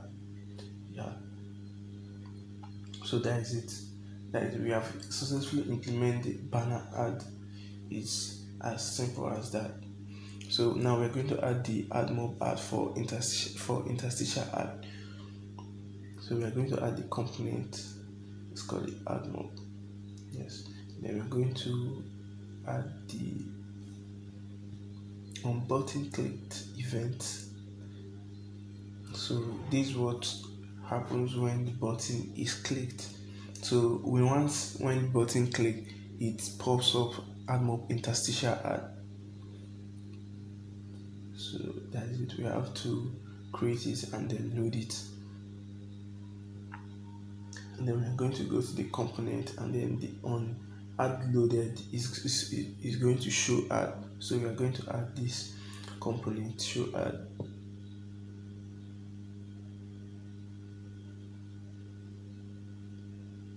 Yeah.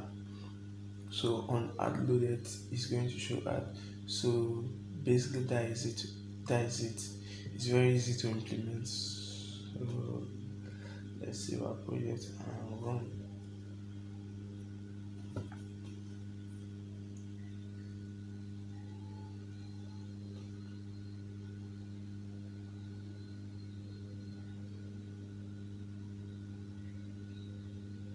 So guys, it's really very easy to monetize your Android application, and it's very nice to actually monetize your Android applications. But the monetization shouldn't be too much, because when you use too many ads on your app, it drives a lot of users and people tend to install your apps. And also when the ads is too much, it might violate the Google policy, and then your AdMob account might be banned. So it's better you use proper AdMob implementation guides and stuff. So you can see right here our ads is showing, the banner ads is showing, yeah, and the interstitial ad is showing on button clicked, and the button clicked, yeah, it's showing. So basically that is it for this course, guys. Thanks guys for watching, for enrolling for this course.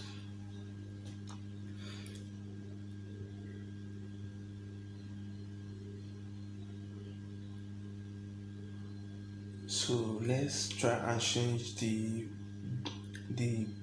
banner ad style. Let's make it a little bit bolder, and see how it works. So there are other options you can equally try, bigger ads and stuff. You can.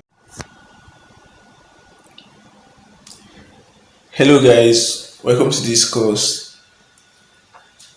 So first of all, I want to thank you guys for actually enrolling for this course and staying for this course this long. So I don't want to thank you guys, and I really appreciate it so much.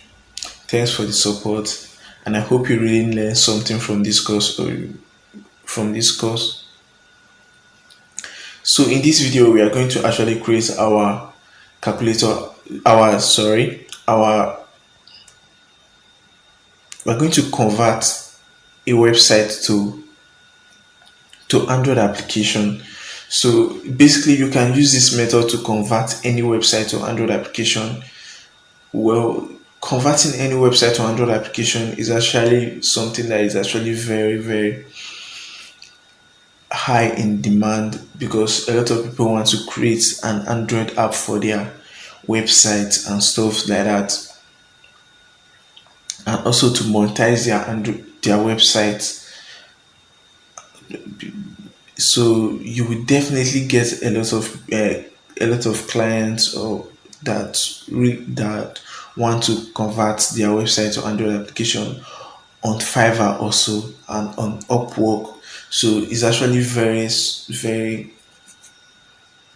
high demand skills for upcoming programmers. Easy to do projects and stuff. So in this video course, I'm going to teach you how to create that using Sketchware. So it's actually very easy. Let's dive right into it.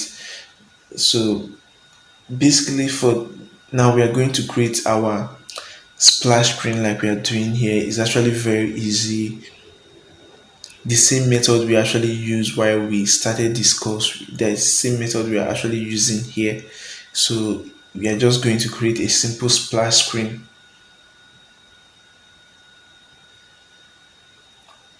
with the logo of the website and a little text.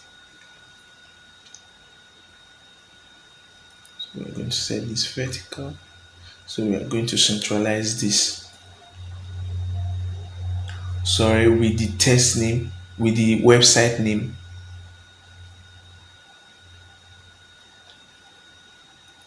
So like I said previously when we started this course, it's actually very good to use proper color combination on your Android application, and also good fonts and stuff, and probably text size. You should actually be mindful of your text size. You don't have some text bigger than the other and stuff. Just having too much different text size is actually not very good, and it's not actually very professional looking. It will make your app not professionally looking. and stuff. So I already have a color code I want to use for my art background, which is actually the color code with the same website. So we are actually having something like a dark purple here. Yeah. So that is it. So we're going to add the logo. I already designed a logo for this. I actually did the edited logo design. So I'm going to select it. So yeah, here it is. Try did a little logo design with logo pit also.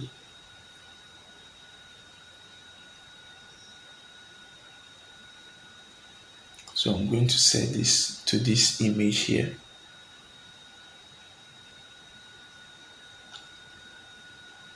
So I'm going to fit SY.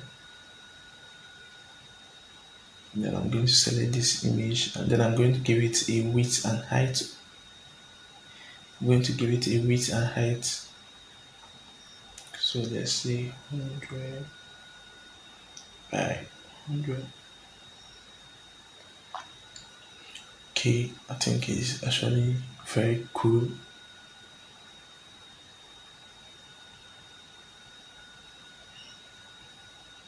I'm going to give this a margin top so that it will have a little space up. Yeah, so it's actually very cool this way.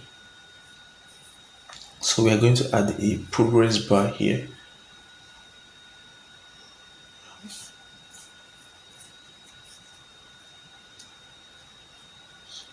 So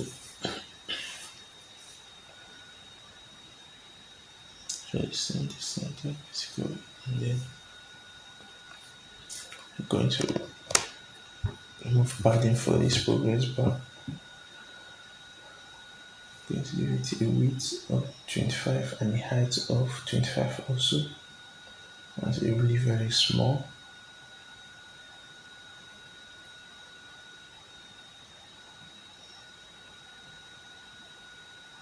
So now we have this. So we are going to create the logic.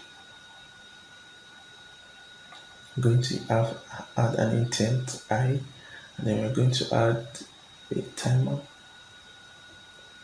a shared preference, sorry, also. So timer, yeah. We're going to add a timer T,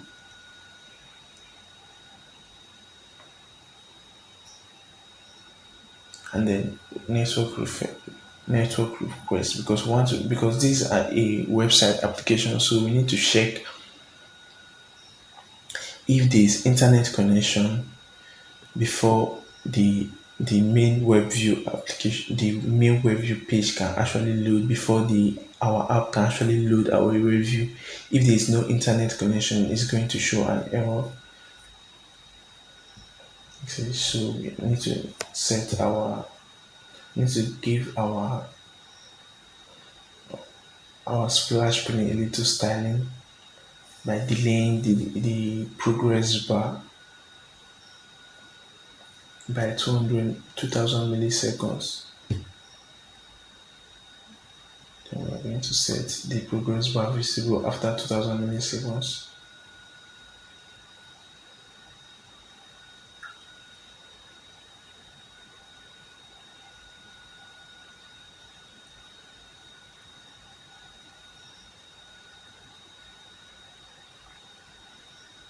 So also we are going to check for network, for internet connection also after some time,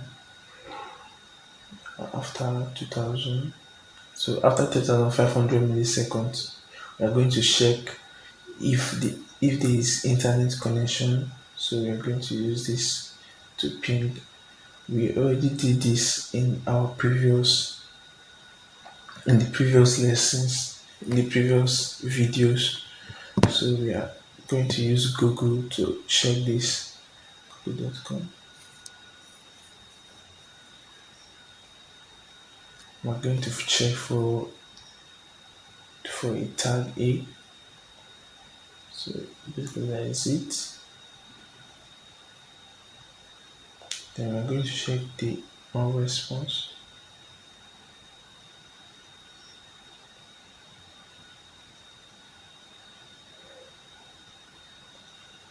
So we're going to check the on response and on error.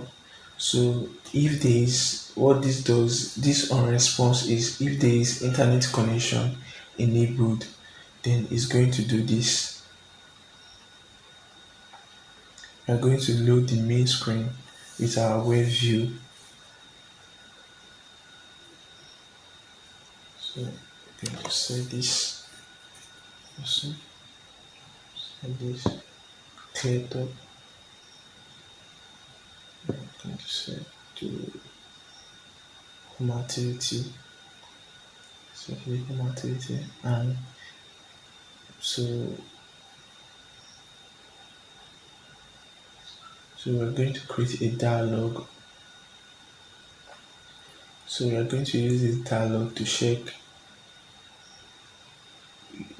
We already did almost everything. We will actually use almost all of these features on the previous videos, so we are actually bringing all of them in use in a real project here also, like we did in the previous project. So we're going to use a dialog to actually show a dialog message when there is no internet connection on error response. Yeah.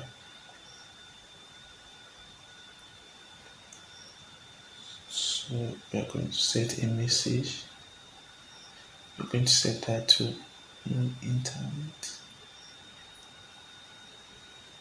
connection detected. The internet connection.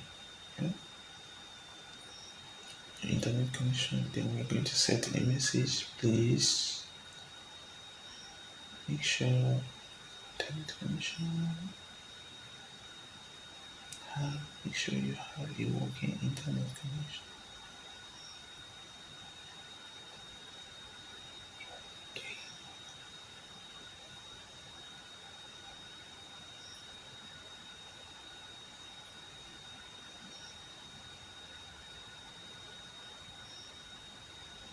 So that is it. So we are going to on the OK button click.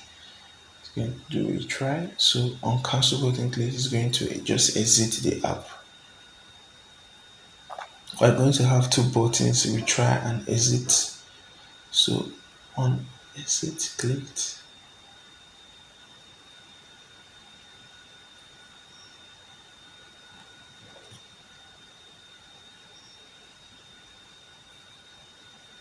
So on exit click, it just finish the activity and then the app closes. But on retry clicked,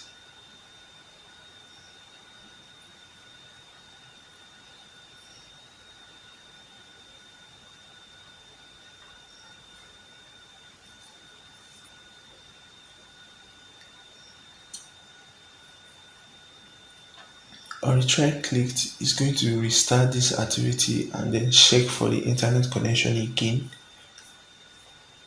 So on retry clicked is going to restart the activity, the main activity, and then check for the internet connection again. So if there is no internet connection again, it's going to toss to message retry and exit also. So if the user decide to keep trying, then it's going to keep popping the exit and the retry also. That is when there is no internet connection. But when there is internet connection, it's going to go direct to the main page and load our website. Yeah. So we are going to be having three linear on the base linear, and we're going to set the base linear at 0. So we're going to give this a width of 1, because this is the main linear that will contain our web view.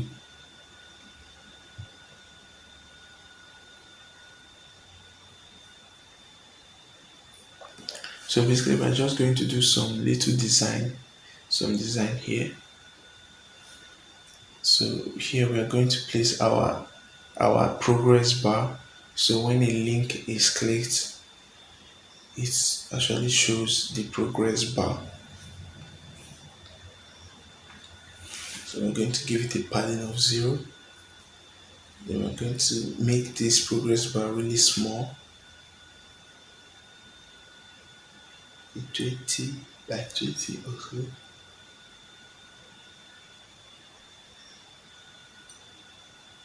So it's really small. Then we have to centralize this, place it to the center.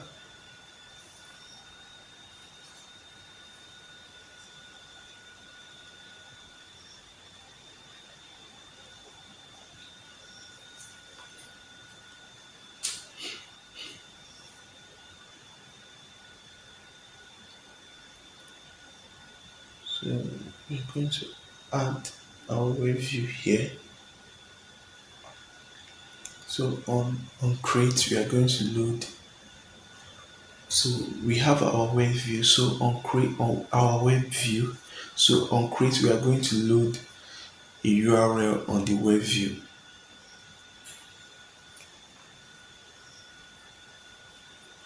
So we are going to load the website, which is https just www.cryptofsboost.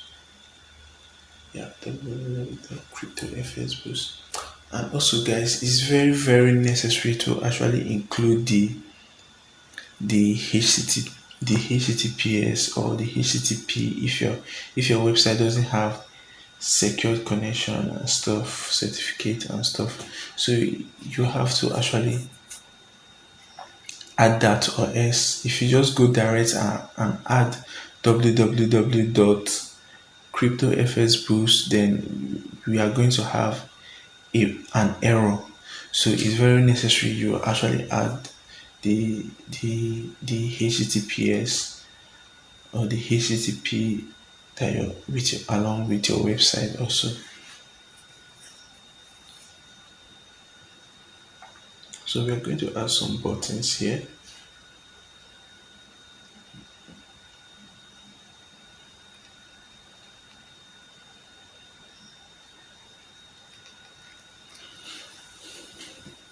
So we are going to design this, and then we are also going to duplicate it.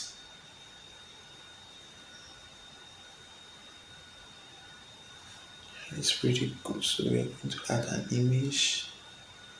We're going to add an image in this. Yeah. We're going to resize this image.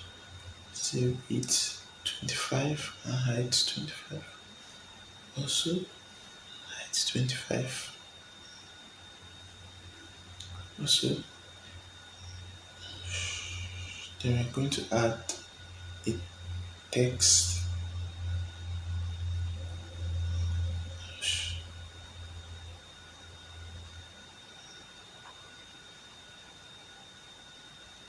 Going to set the orientation to vertical. So the image is at the top. It's supposed to be at the bottom. Okay, perfect. So we're going to centralize everything here.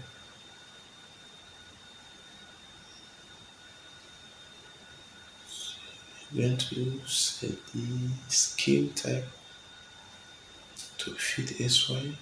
Yeah. So basically, I think it's actually cool this way.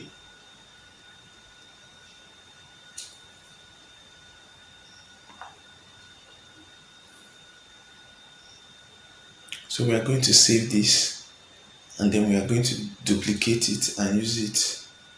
Button home. Going to duplicate it. So to make our work much faster, we just have to just duplicate this.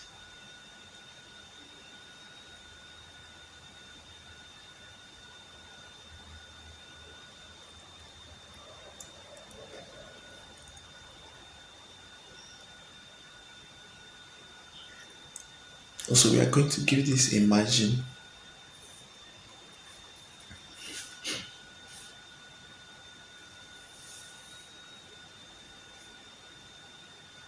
I'm going to give this a margin so that it actually has some spacing. Yeah, it's pretty cool. So we are going to give this. So we are going to actually load the progress bar on page started. So on page started, we are going to set the progress bar here.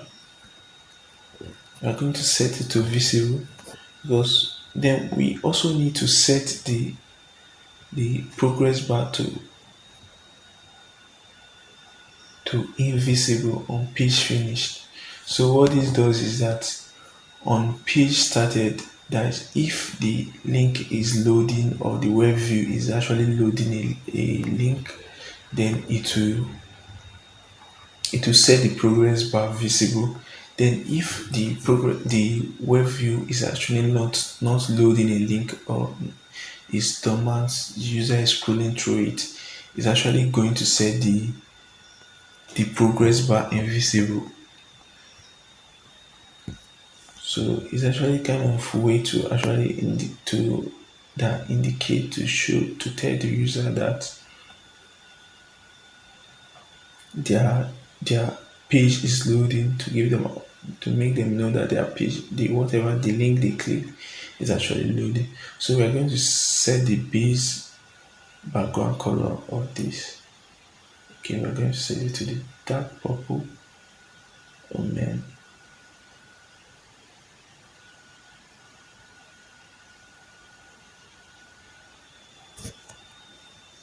So we are going to add some icon for our bottom bar color, yeah.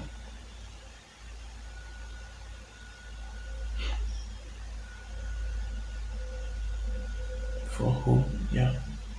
So we're going to add a home. So we're going to add another one.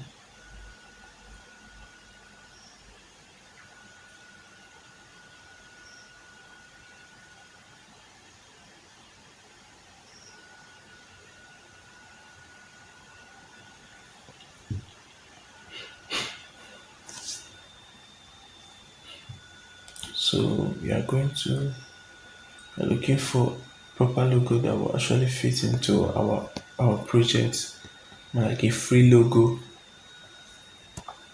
Well guys, you can actually use all of this logo which is available in Sketchware. You can actually use it crediting without any crediting and stuff. Is a free logo available, so we're going to use this also. We're going to use that we are going to use that for contact or stuff or mail or stuff.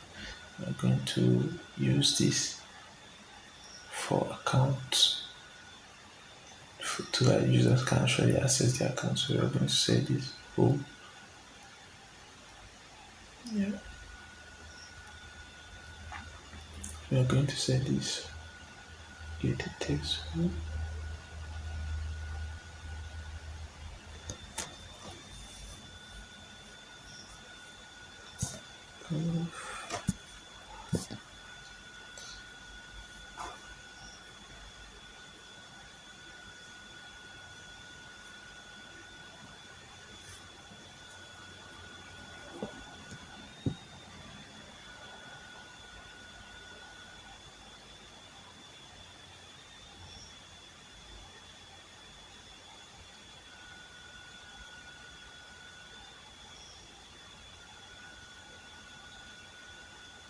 It's actually looking a little bit awkward because the color is actually not looking very differentiated. Users might not know that there's actually it's actually not very looking very differentiated. So users might not know there's actually a button there or stuff or something they can even be clicked, or users might be confused. So we are going to filter the icon we are using there to a better color or another color to the color of the to a color that we actually fit in.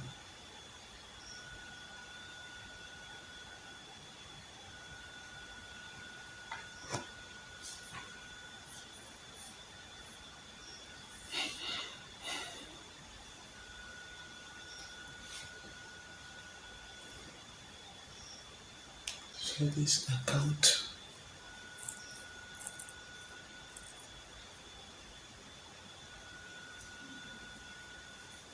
I'm going to use this as about. Yeah,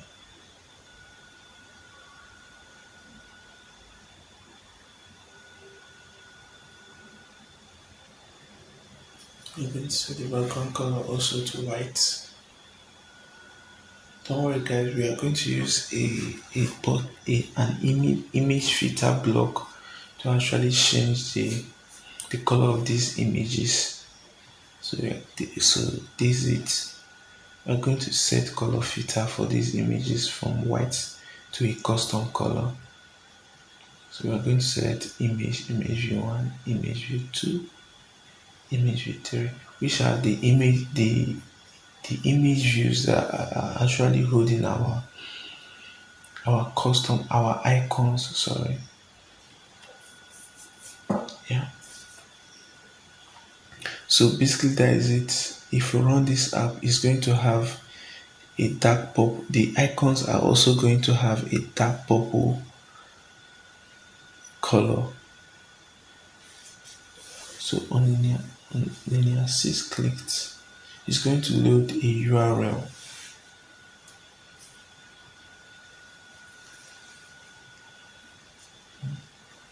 So it's going to load a URL. Like I said, don't like I said before, don't forget to actually add your HTTPS or HTTP, anyone yours, the site you're working on actually have. If you don't add this, your web view application will crash. So I'm going to copy this.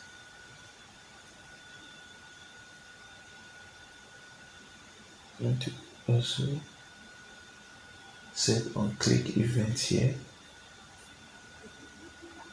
So on click, we are equally going to load another URL on the web view if that button is clicked.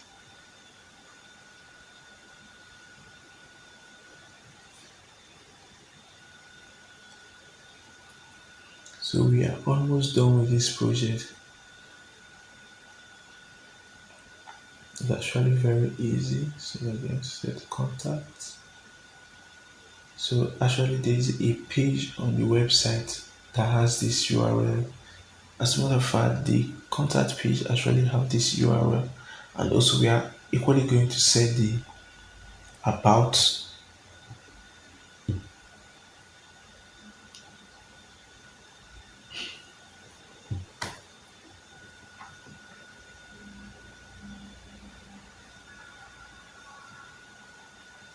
Going to paste this, and then I'm going to add the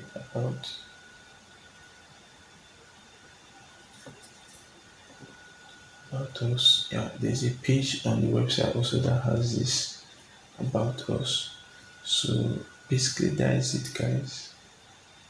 We are almost done.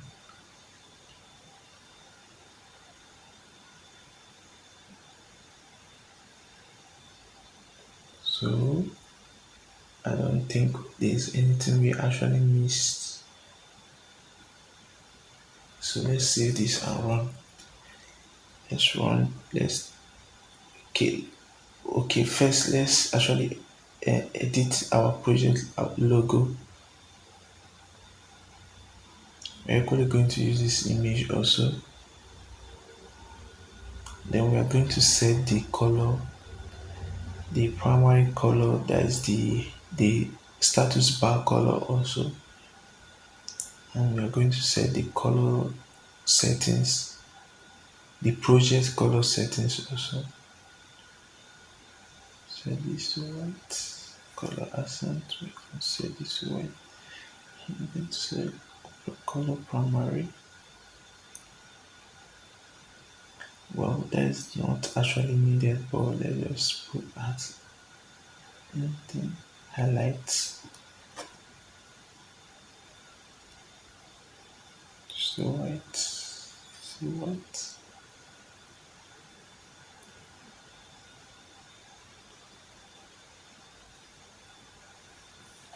So we are done. Let's save this project and let's run it and see how it will actually look.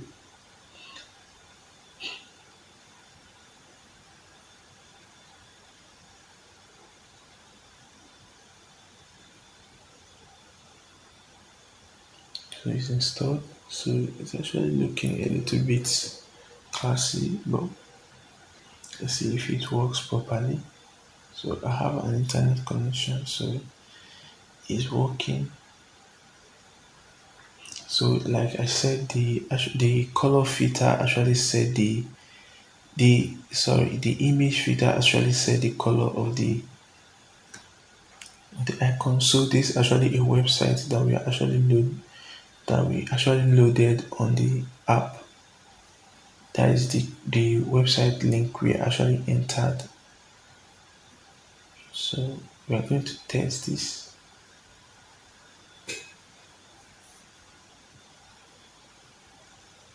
So we are going to test this. So now we're going to test this application without. So here we go, without internet connection. So we have no internet connection, but it seems we actually use a wrong color for the for the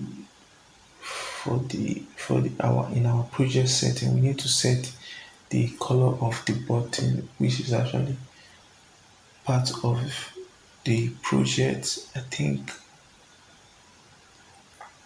that would be color. Yeah, I think that would be color accent. Going to be color accent, color control. Let's try this also. So let's try color control. Oh,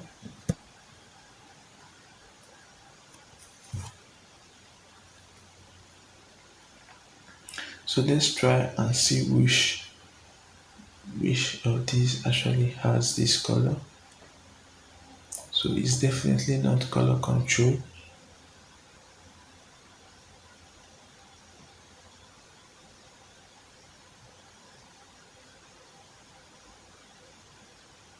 So we're going to go back and set others.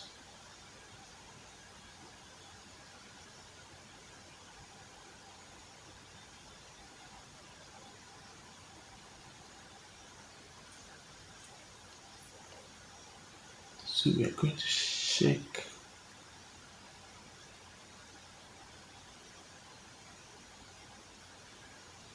color control highlights.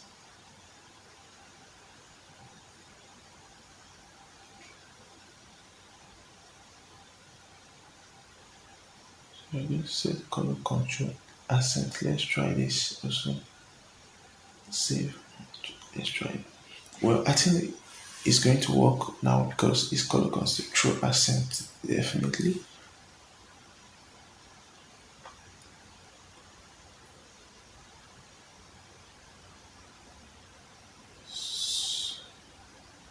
So we have no, okay, definitely that is it. So no internet connection, and then it's actually detected it. Then we,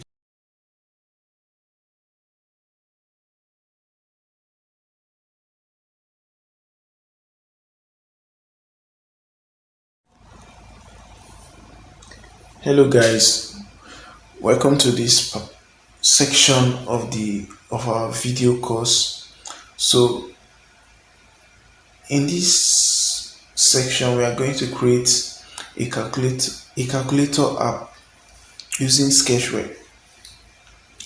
So creating a calculator app using Sketchware is very easy, and it didn't take much time.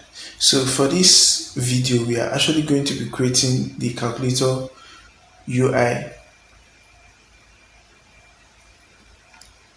So we will create the UI. So after this course, I'll provide link to these projects that we actually created in this course, because this is one of the projects we are creating in this course, and we are also creating another project after this, which is the website to app conversion application. Yeah. So we are just going to go ahead and design our app user interface. So we are just going to design that in this video.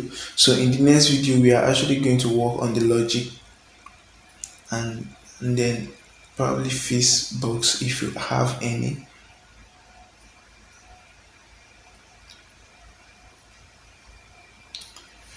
So so we are just going to create the UI.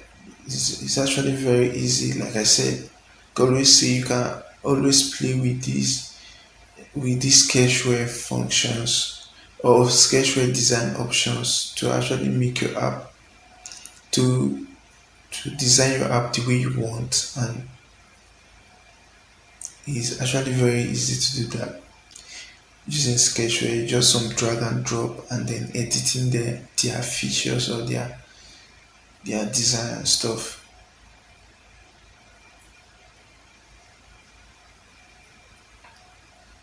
So we are just going to create a simple calculator UI user interface. It's just some little.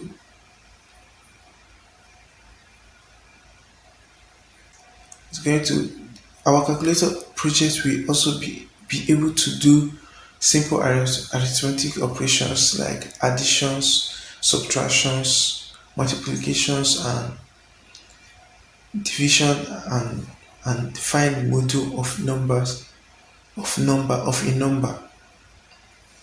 Yeah.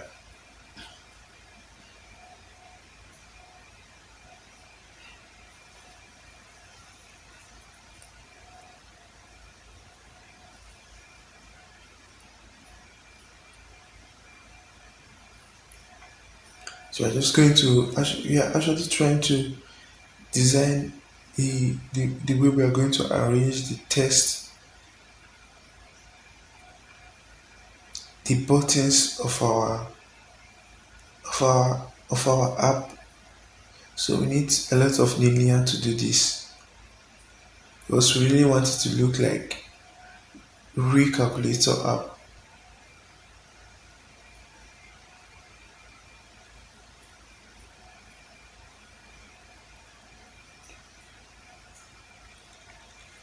And don't forget, guys, we have a developer community for you. So if you want to join our Sketchware developer community, you can always send an email to me, then I'll get you added to the group, to the developer group, to our Sketchware developer group.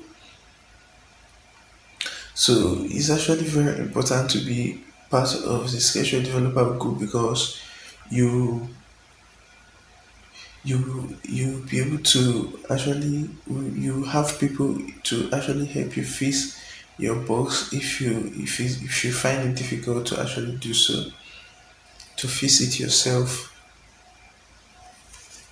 So yes, you find people to actually help you fix your bugs.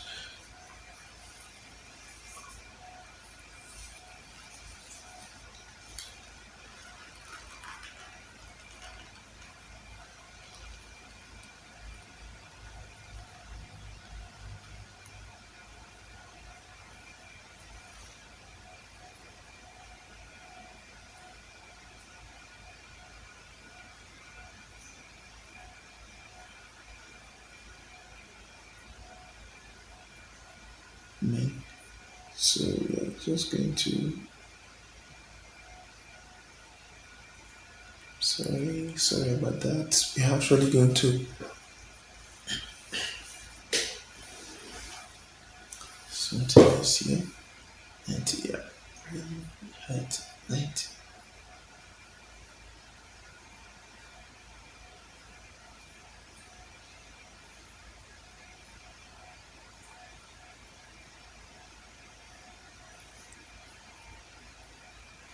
So we're going to have a button that will contain our arithmetics here,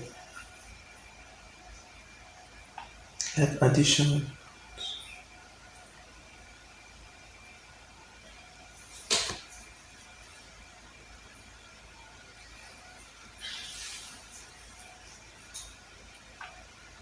So we're going to give it a width of 1.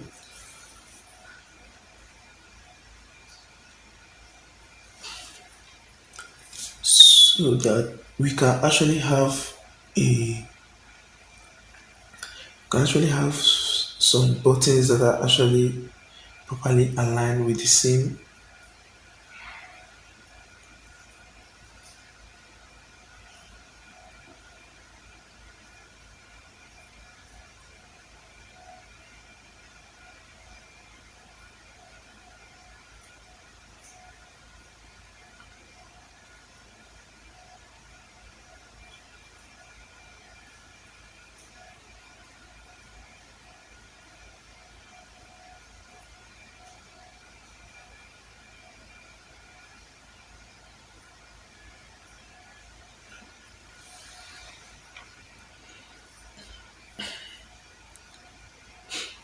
So at the end of this course, you are going to have access to this project, so you can actually design, manipulate it, design it the way you want, and probably change the color, change the design arrangement and stuff.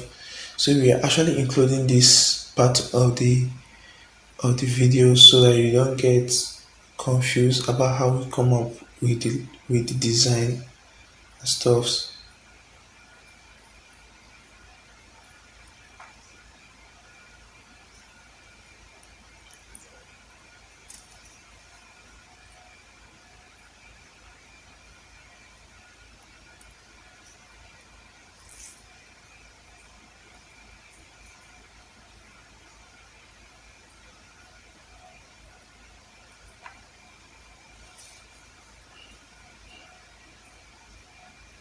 So we are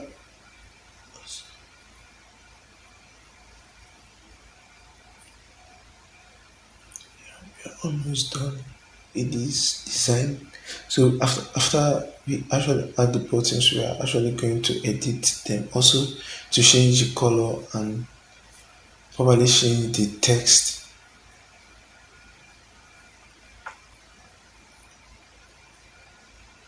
Now we are going to add buttons here also.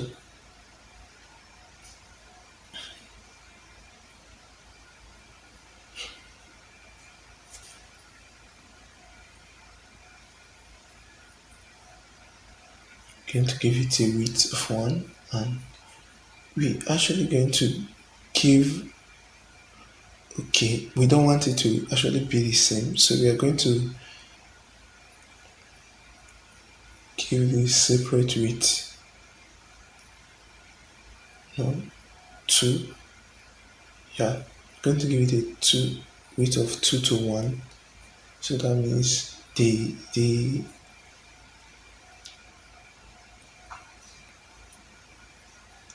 let's make it 3 instead. Okay, so we have something like this.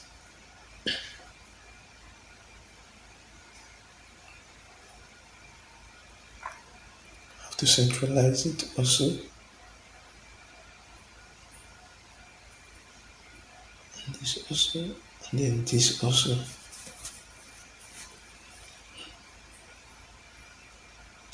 So we almost have our calculator UI ready.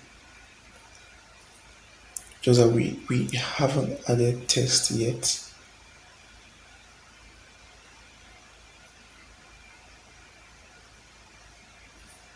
So we have to centralize all these buttons so it doesn't make our app look bad.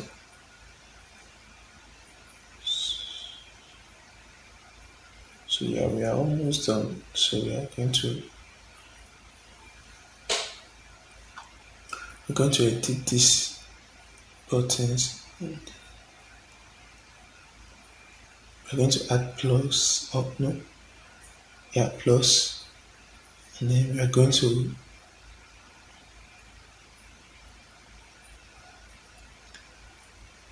give the text size.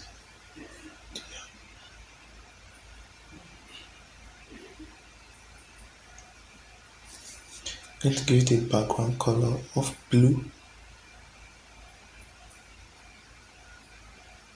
Yeah.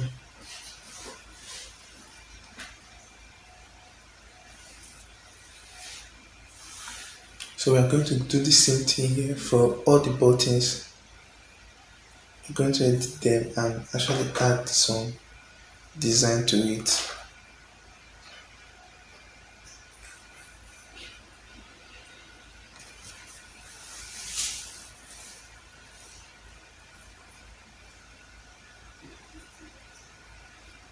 Uh, yeah, we actually have to fix this.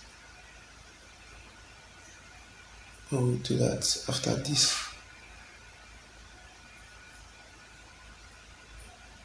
Multiplication.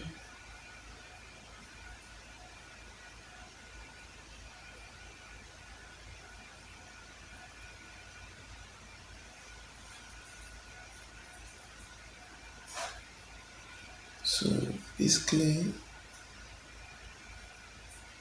like we are creating a very simple Android application, calculator application. Basically, it does just simple arithmetic operations and stuff. So it's not really going to be very complex. So we usually have this here.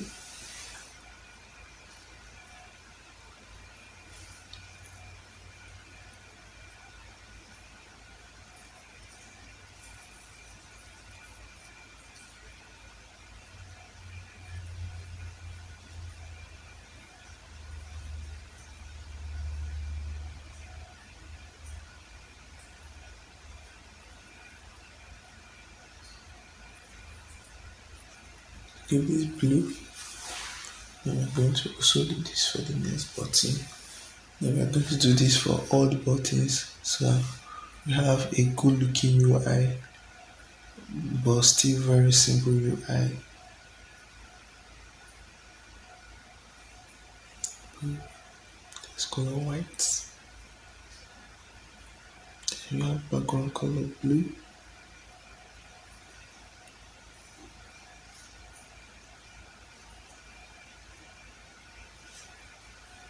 So we are going to add this type of integration to add here. So we're going to add cancel.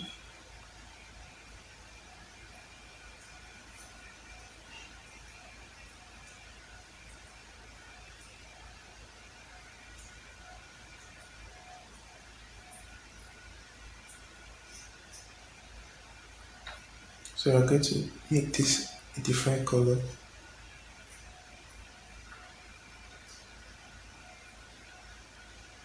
Sorry, we need to edit the margin instead. Yeah.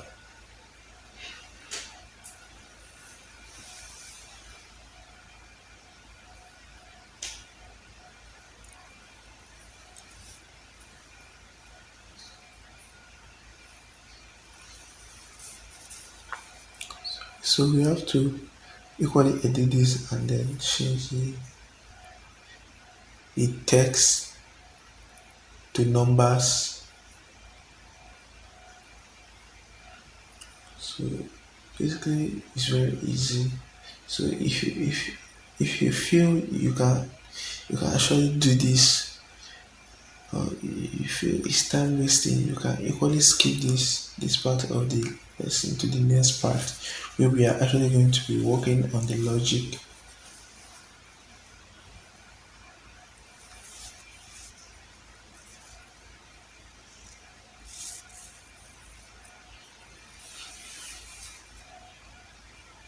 Do this, we are almost done.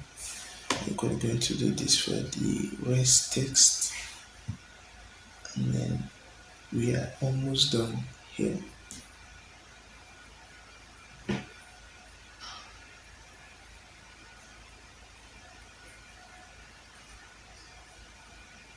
So basically, that's it for this row. Mention for okay, that's perfect. Going to edit this row also, and 4. We are going to use the test size of 20, and the test tab, test color, test background color to blue.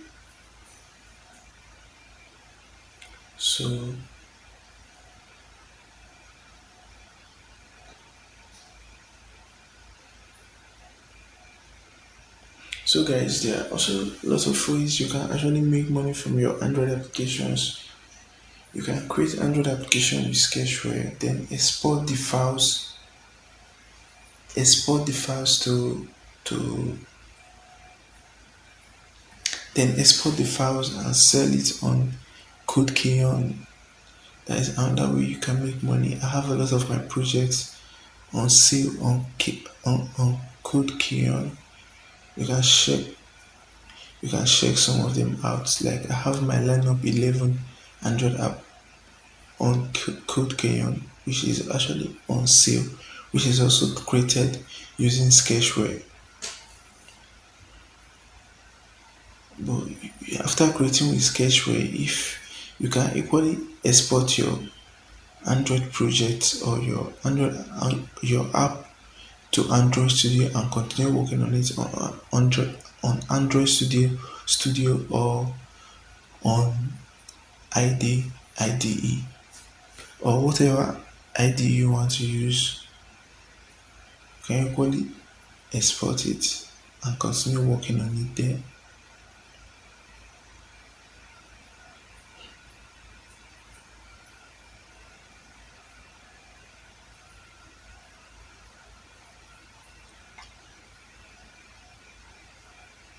So we are almost done.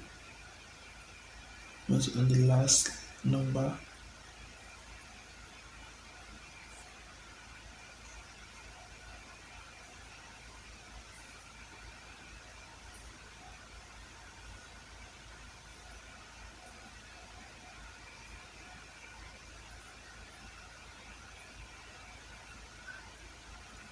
So like it. So we need to change this text size to 20 here.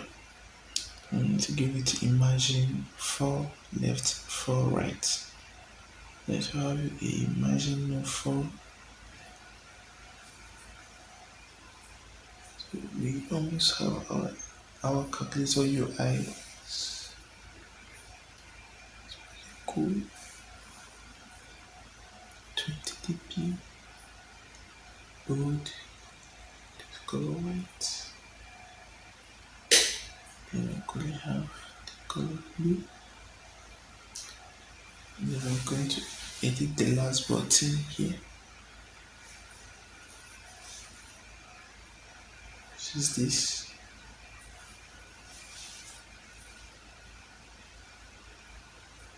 This equals to now complete our results. Then we have bold.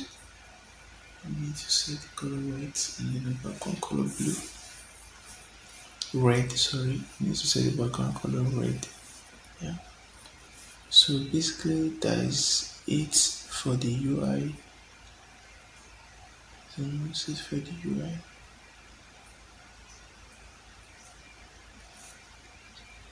Okay, this is perfect.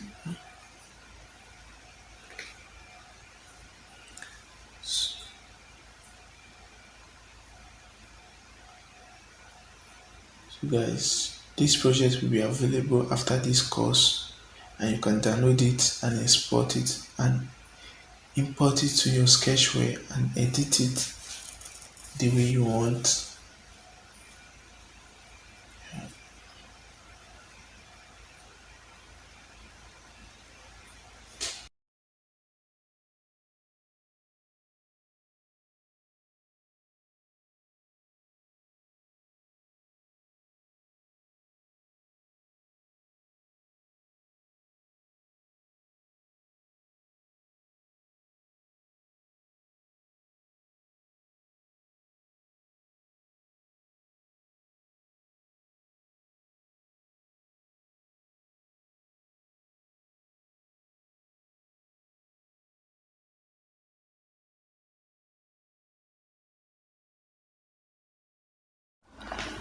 Hello guys, so in this video we are actually going to work on the logic part of our calculator project, so we can actually make our calculator project do mathematical operation. So in the last video we actually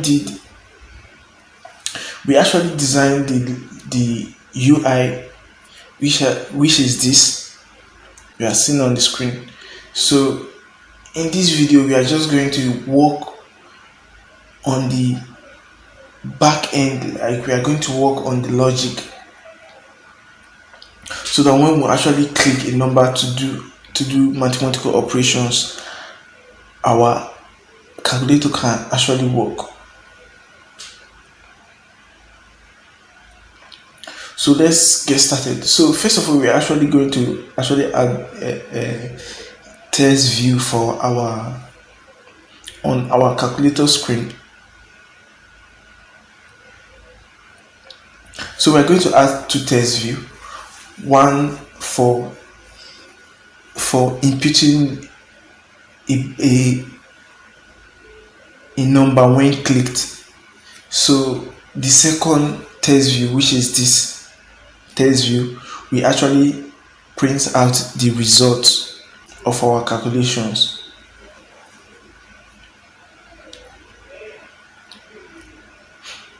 So we have two test view. So let's get started. So to do this, we'll be needing shared preference, because we need to save our data.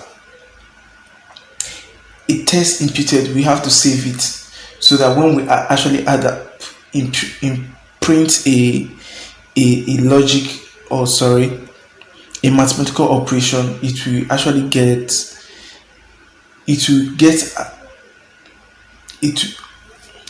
Well, I don't know how to explain this right now, but we actually have to like save a mathematical operation. For example, when we actually input a number, let's say 2, then we have another number which is, and then we have the mathematical operation, let's say plus, which is actually saved in the shared preference. So when we actually input one, it get printed on the test view 1, on the test view 2, sorry. Then when we actually click a mathematical operation, it gets saved. Then when we actually click another number, the initial number and the mathematical operation, it just solves the mathematics and stuff like that. So meanwhile, let's just go ahead and create this. You understand better why we are actually creating this. So basically, it's a simple logic we are actually trying to implement here. So we have a number. When a number clicked, it gets saved in the first test view. So when we actually click a mathematical operation, the mathematical operation actually gets saved also, but it doesn't get saved on the screen now. It gets saved on the shared preference. So you don't see the mathematical operation when you actually click on it, but it will get saved. Then when you click a number and then click a mathematical operation and then click another number, and then the calculation will be done, and it will be printed on the test view 1. So basically that is what we are trying to achieve right here. Well, it's basically a simple logic for basic mathematics.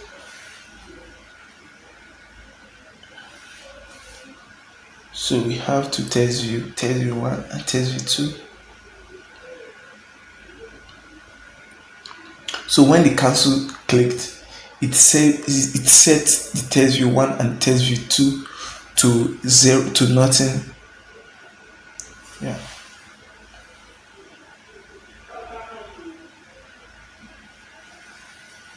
So also we are going to set test view 1.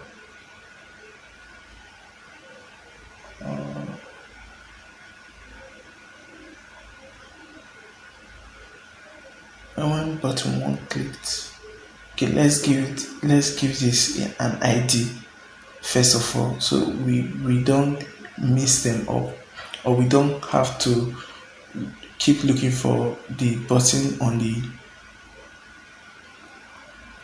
so let's give it an ID to actually differentiate it from to easily differentiate it. So we have this. I'm going to give this an ID, so button 3.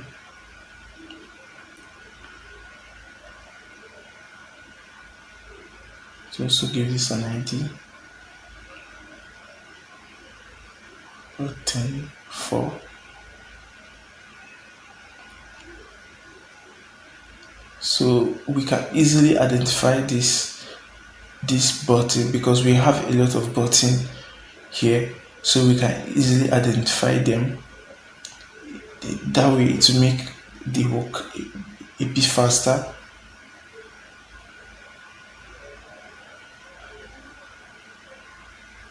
Then button 7.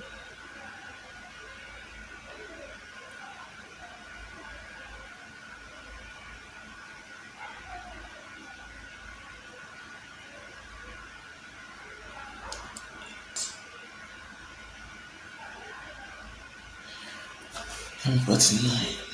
Finally, button 9. Okay, button.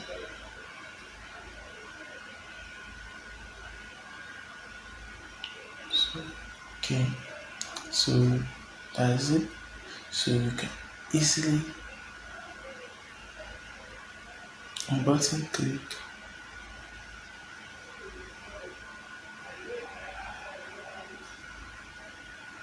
test view 2, set test 1. Yeah. So when the button gets clicked, the initial test view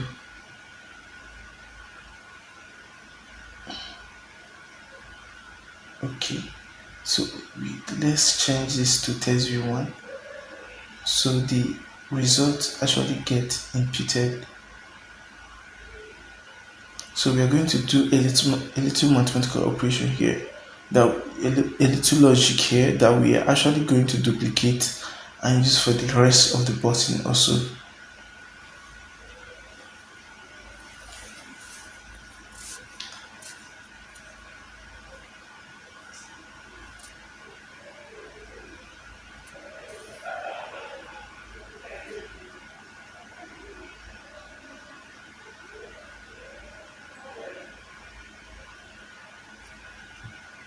So we are going to add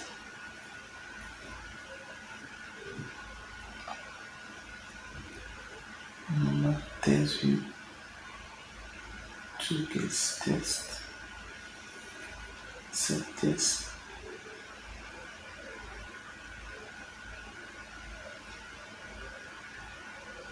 Going to join some number here to string.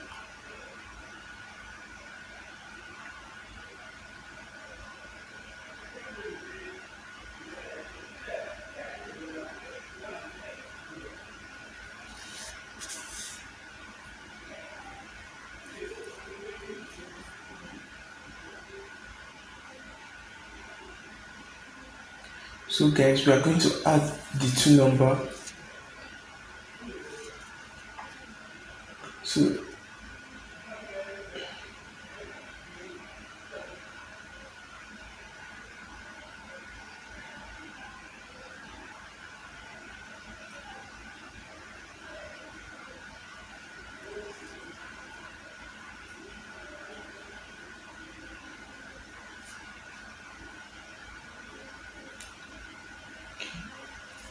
So we're going to add the initial number plus this plus number one when the shed when the when the the arithmetic operation is one is sorry if the arithmetic operation is plus, then we are going to get the initial test plus the plus but. Yeah.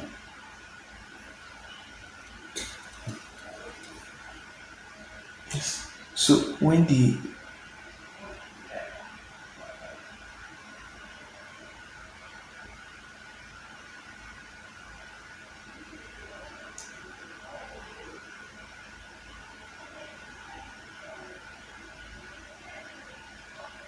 okay, we are going to duplicate this right now. I'm just going to duplicate this, copy. So basically what we actually did here is when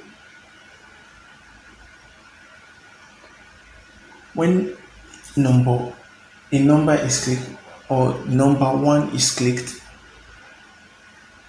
it gets the initial number which is in the edit test one and then add then it will add it together to the number in edit test 2, sorry, test view 2 rather. It will get added with the number in test view 1.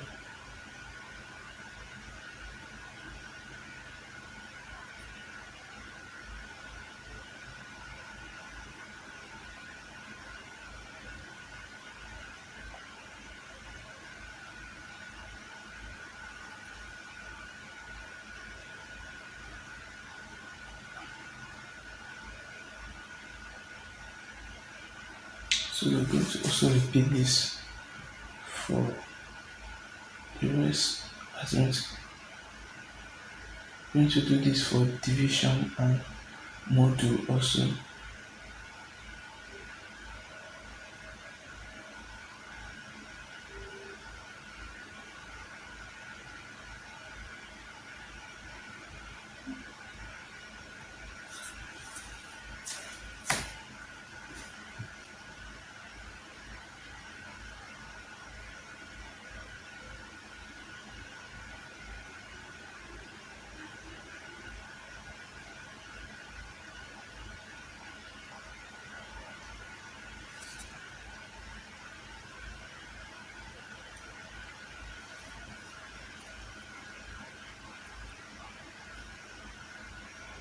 So we are going to copy this also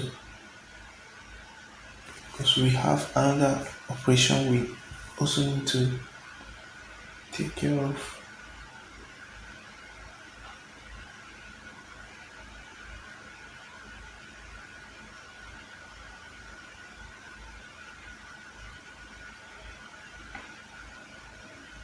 Yeah, multiplication also. So we have to also repeat this for multiplication. We have to take this off to get the multiplication. Need to add this number, this number.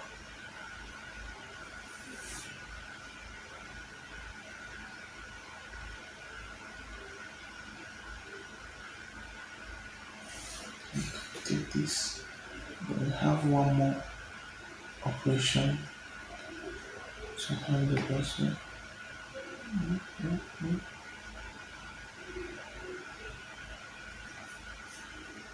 Yes.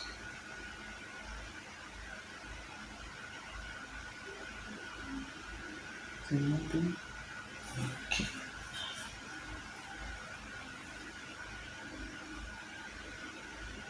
So basically that's almost it.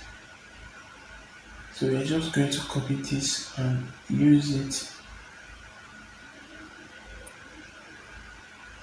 So basically that is it. We are going to copy this, save this, and then copy. We are going to save this and then use it in the rest of our buttons and the rest of our number buttons also.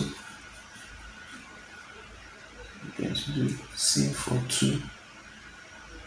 We're going to call it 2.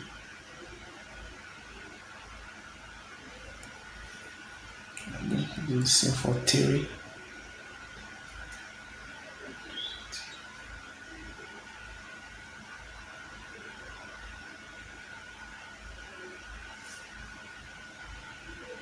Look guys, at the end of this, if we have any bug, we'll fix it. I'll continue fixing it. So to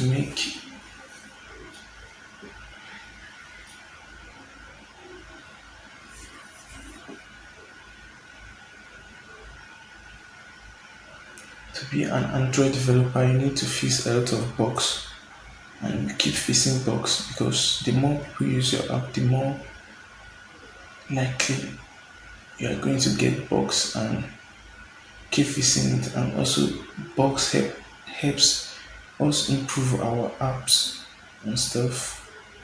So by the time you keep fixing bugs, you actually improving your app also.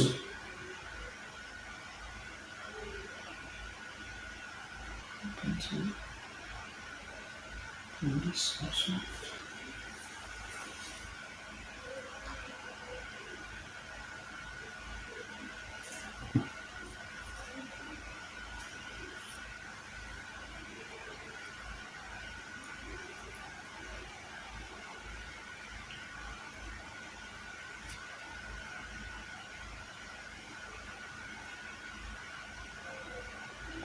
To do it for the last, which is 0.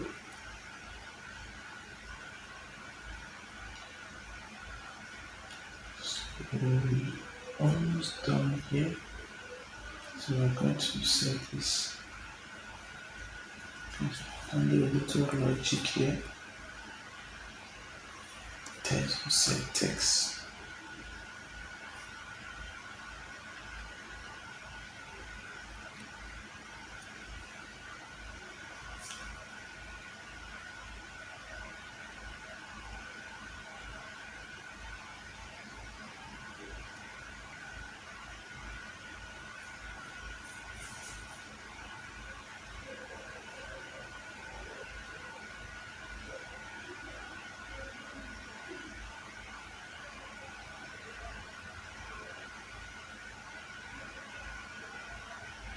So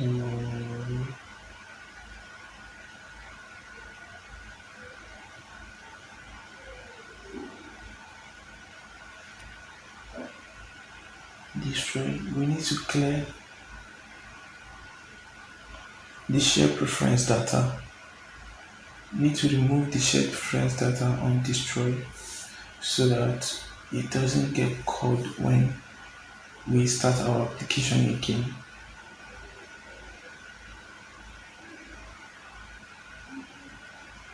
So let's check our Android application and see if it works.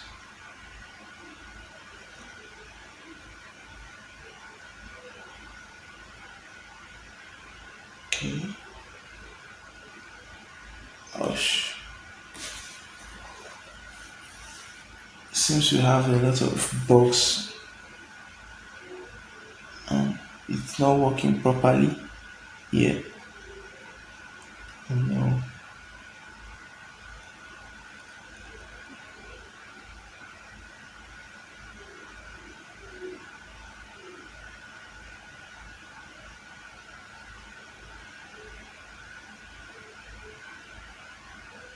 Okay, we need to fix some bugs.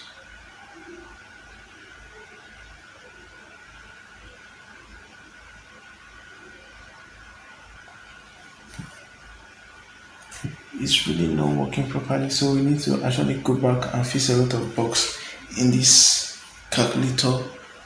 So we need to, seems our logic is not correct. So we are going to edit this.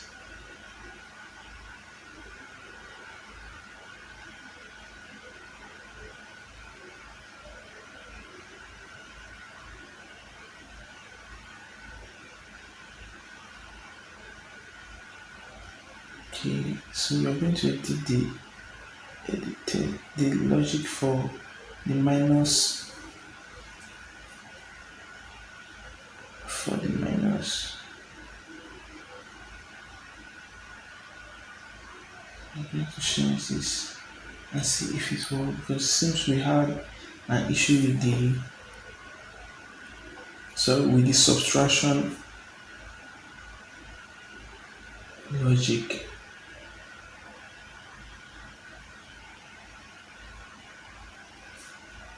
Let's try it this way and see if it works properly.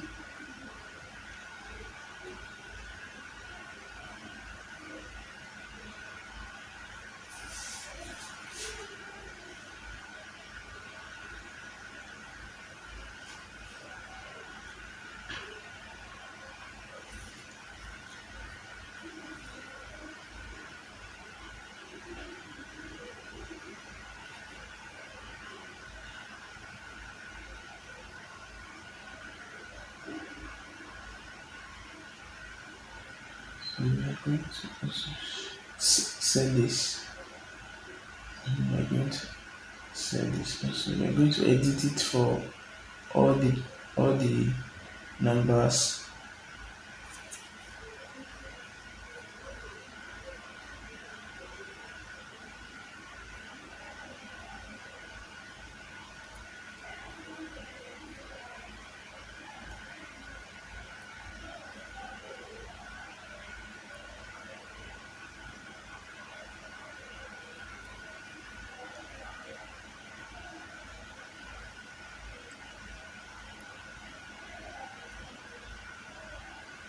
So basically that is it. Now let's save our app and let's run it. See if the subtraction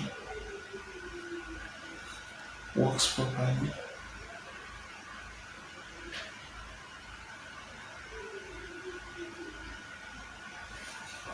Oh man, seems we need to exit it and try it again, because the shared reference still worked. So minus still got some bugs also. I will need to fix this box. We are going to fix it. We are definitely going to fix it. Let's check where this bug is coming from. I think we have two stuff.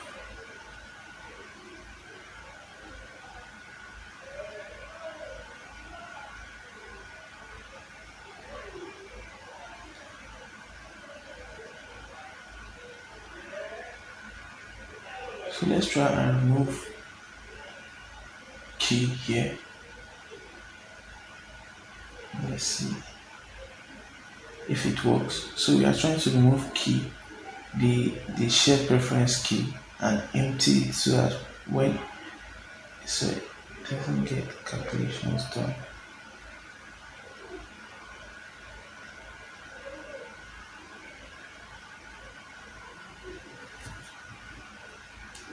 We are still having some bugs.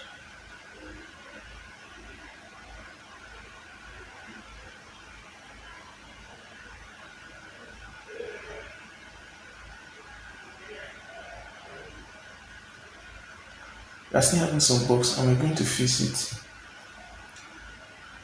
We are going to take every time and fix these bugs. So I'm just going to study this now. So in our next video we are going to fix all the bugs, and then at the end we actually had a crash. So we are going to fix all the bugs in our next video. Hello guys, welcome back. So in this video we are going to be fixing some the bugs in our Android app in the calculator project. So we actually have a little problem and we are going to fix it right now. So first of all, our logic is not working properly, or is not rather properly not set. So we are actually going to fix them, and we are going to change the logic entirely. So we are actually going to make this a little bit simple and quicker for us.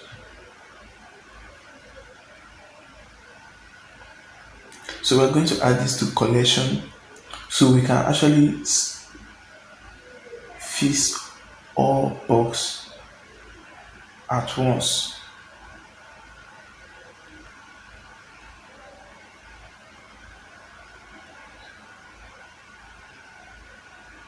So we're going to use more block, and then we're going to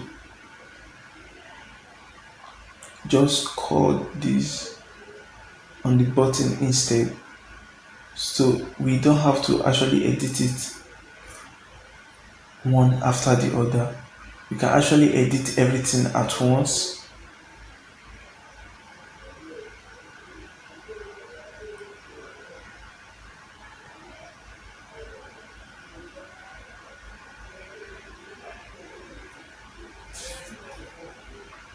So if at the end of this video we still got some bugs, we are going to continue fixing it, and I will submit an update for you guys when all bugs is completely fixed.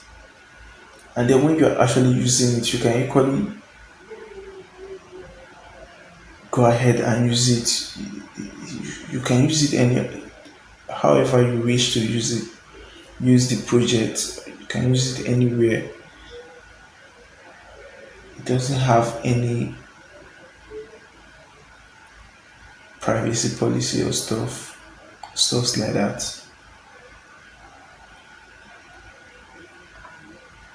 So paying for this course, you are equally paying for the project. So it's completely yours.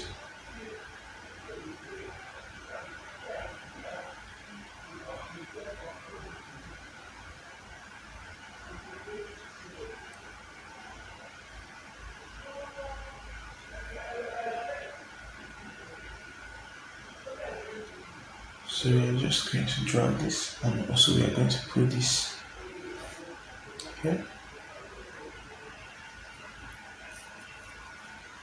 So also I'm going to set this to 0 instead.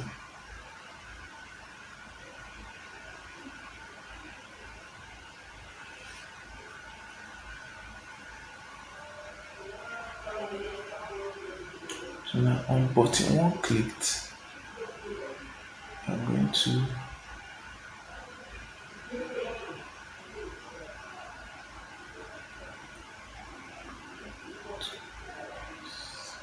set button 1.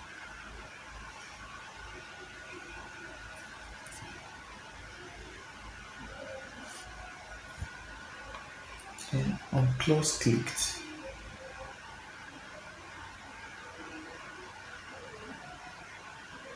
we got close saved already. So I'm basically trying to figure out how we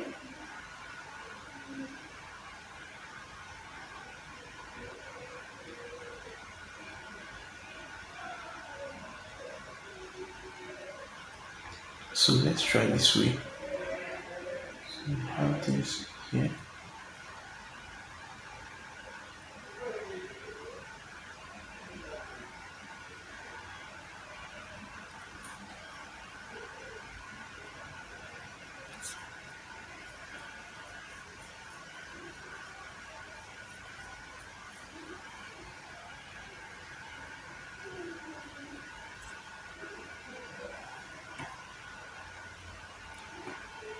So I'm going to rearrange this, and then let's see if it works.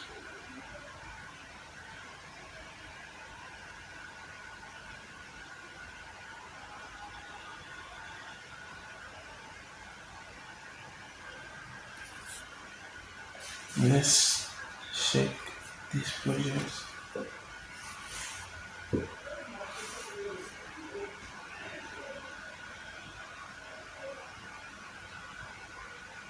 So we are going to start with 2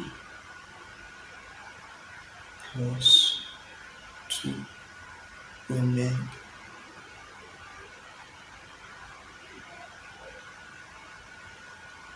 plus 2. So I think we are actually having a little issue with the mathematical operation. So I'm going to do a little stuff here.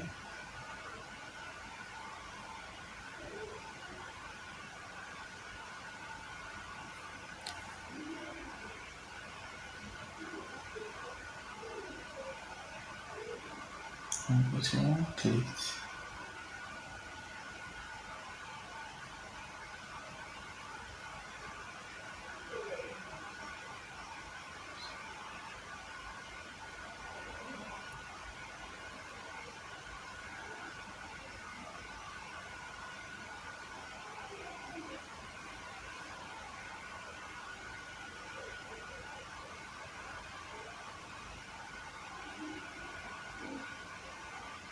Hello guys, don't forget you can equally join our community, our Sketchware community, a community of Sketchware developers. You can join in and meet other Sketchware developers around the world. And to join you just have to send me an email and then I'll add you to the community.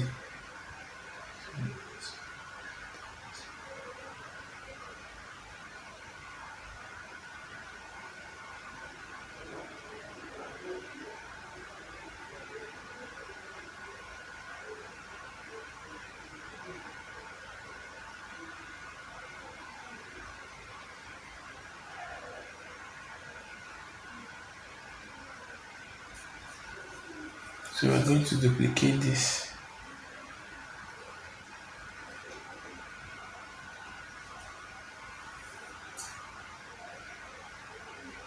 So basically what we want to do right now is we want to actually check for check if a user hasn't actually imputed a test on the initial edit test one, because when we're actually doing a mathematical operation we actually have a 0 on the test view. So when we're actually doing a mathematical operation that has to do with multiplication and then we get a number that multiplies with 0, then the value will definitely be 0 and then we will not be able to proceed with the mathematical operation.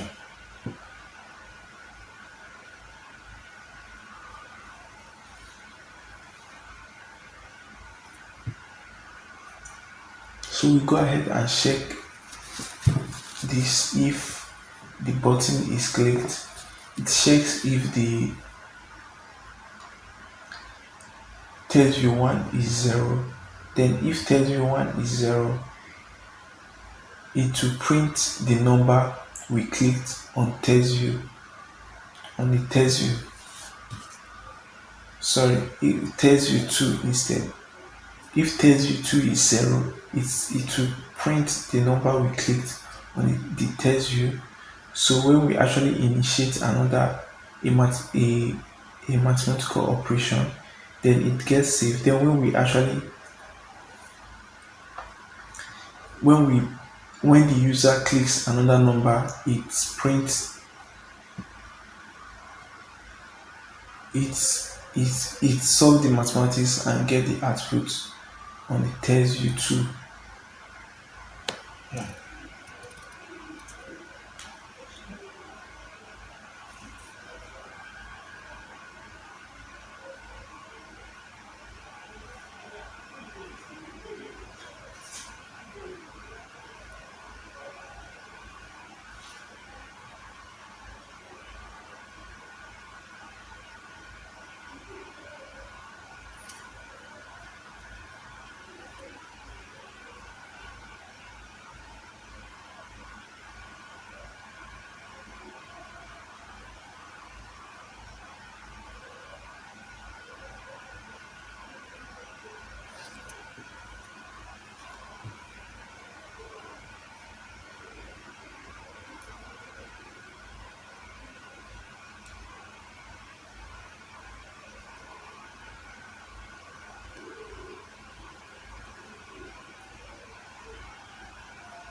So we are going to also do the going to do the we are doing this for all the buttons, and then after this we are equally going to test we are going to test our application and see if we have any other bugs. And then if we have bugs, then we need to actually fix some stuff in the mathematical operation section. After this video or after this course, I'm still going to improve this app, and I'll give you guys updates on it and stuff.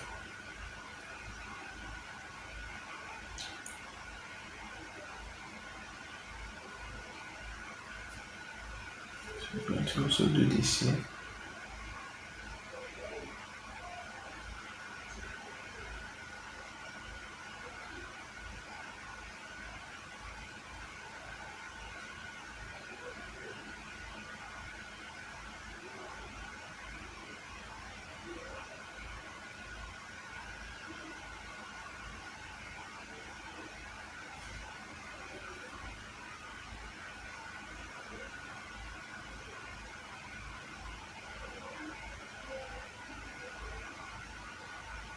Zero. Next is going to be 0 also. I'm going to try this.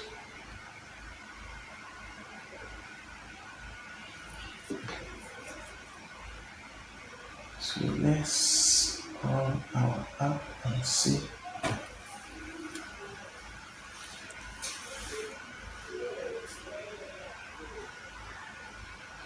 So now let's do 1 plus 2. Oh, so we still got a little bug.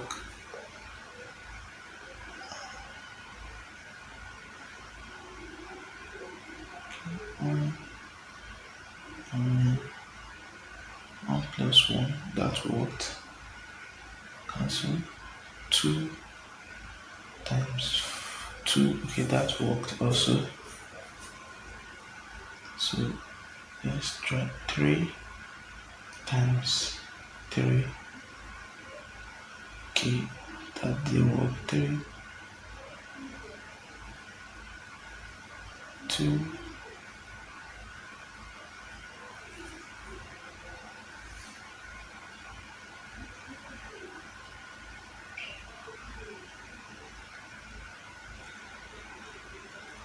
times 2.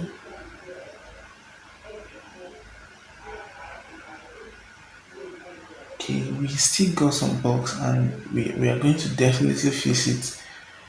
I think we actually have issue with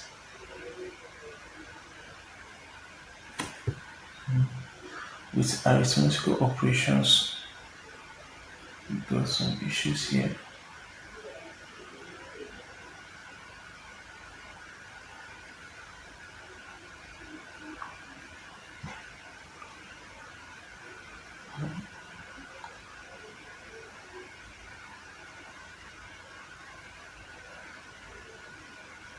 So let's set this. So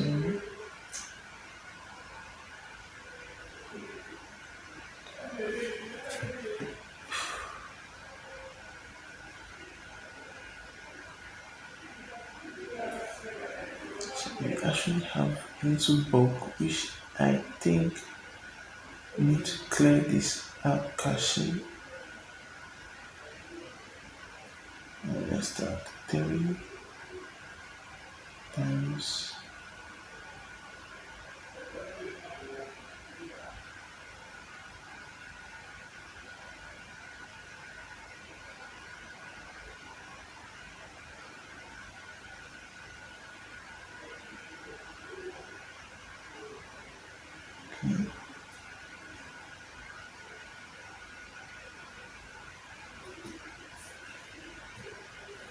so the initial test that is working.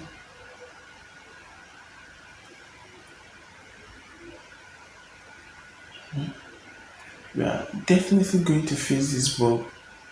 We are definitely going to fix it. It's a little bug, but we just need to do this.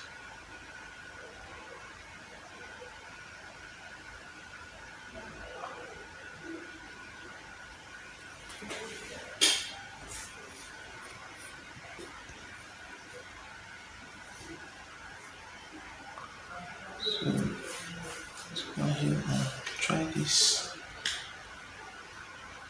Like I said, I'll continue working on this project and I'll submit updates on this project and I'll notify you guys on it.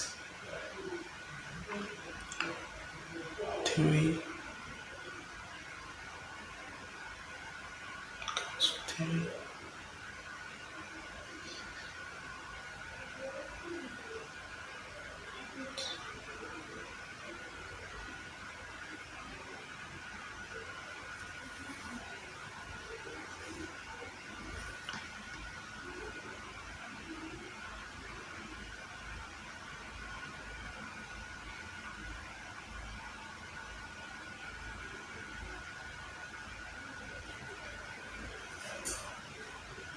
Okay. So guys, I'll work on this on the little box we are having in this application and I'll update it and I'll submit an update and I will notify you guys on this on the next updates on this application and I'll create a documentation on it. Thanks guys for watching.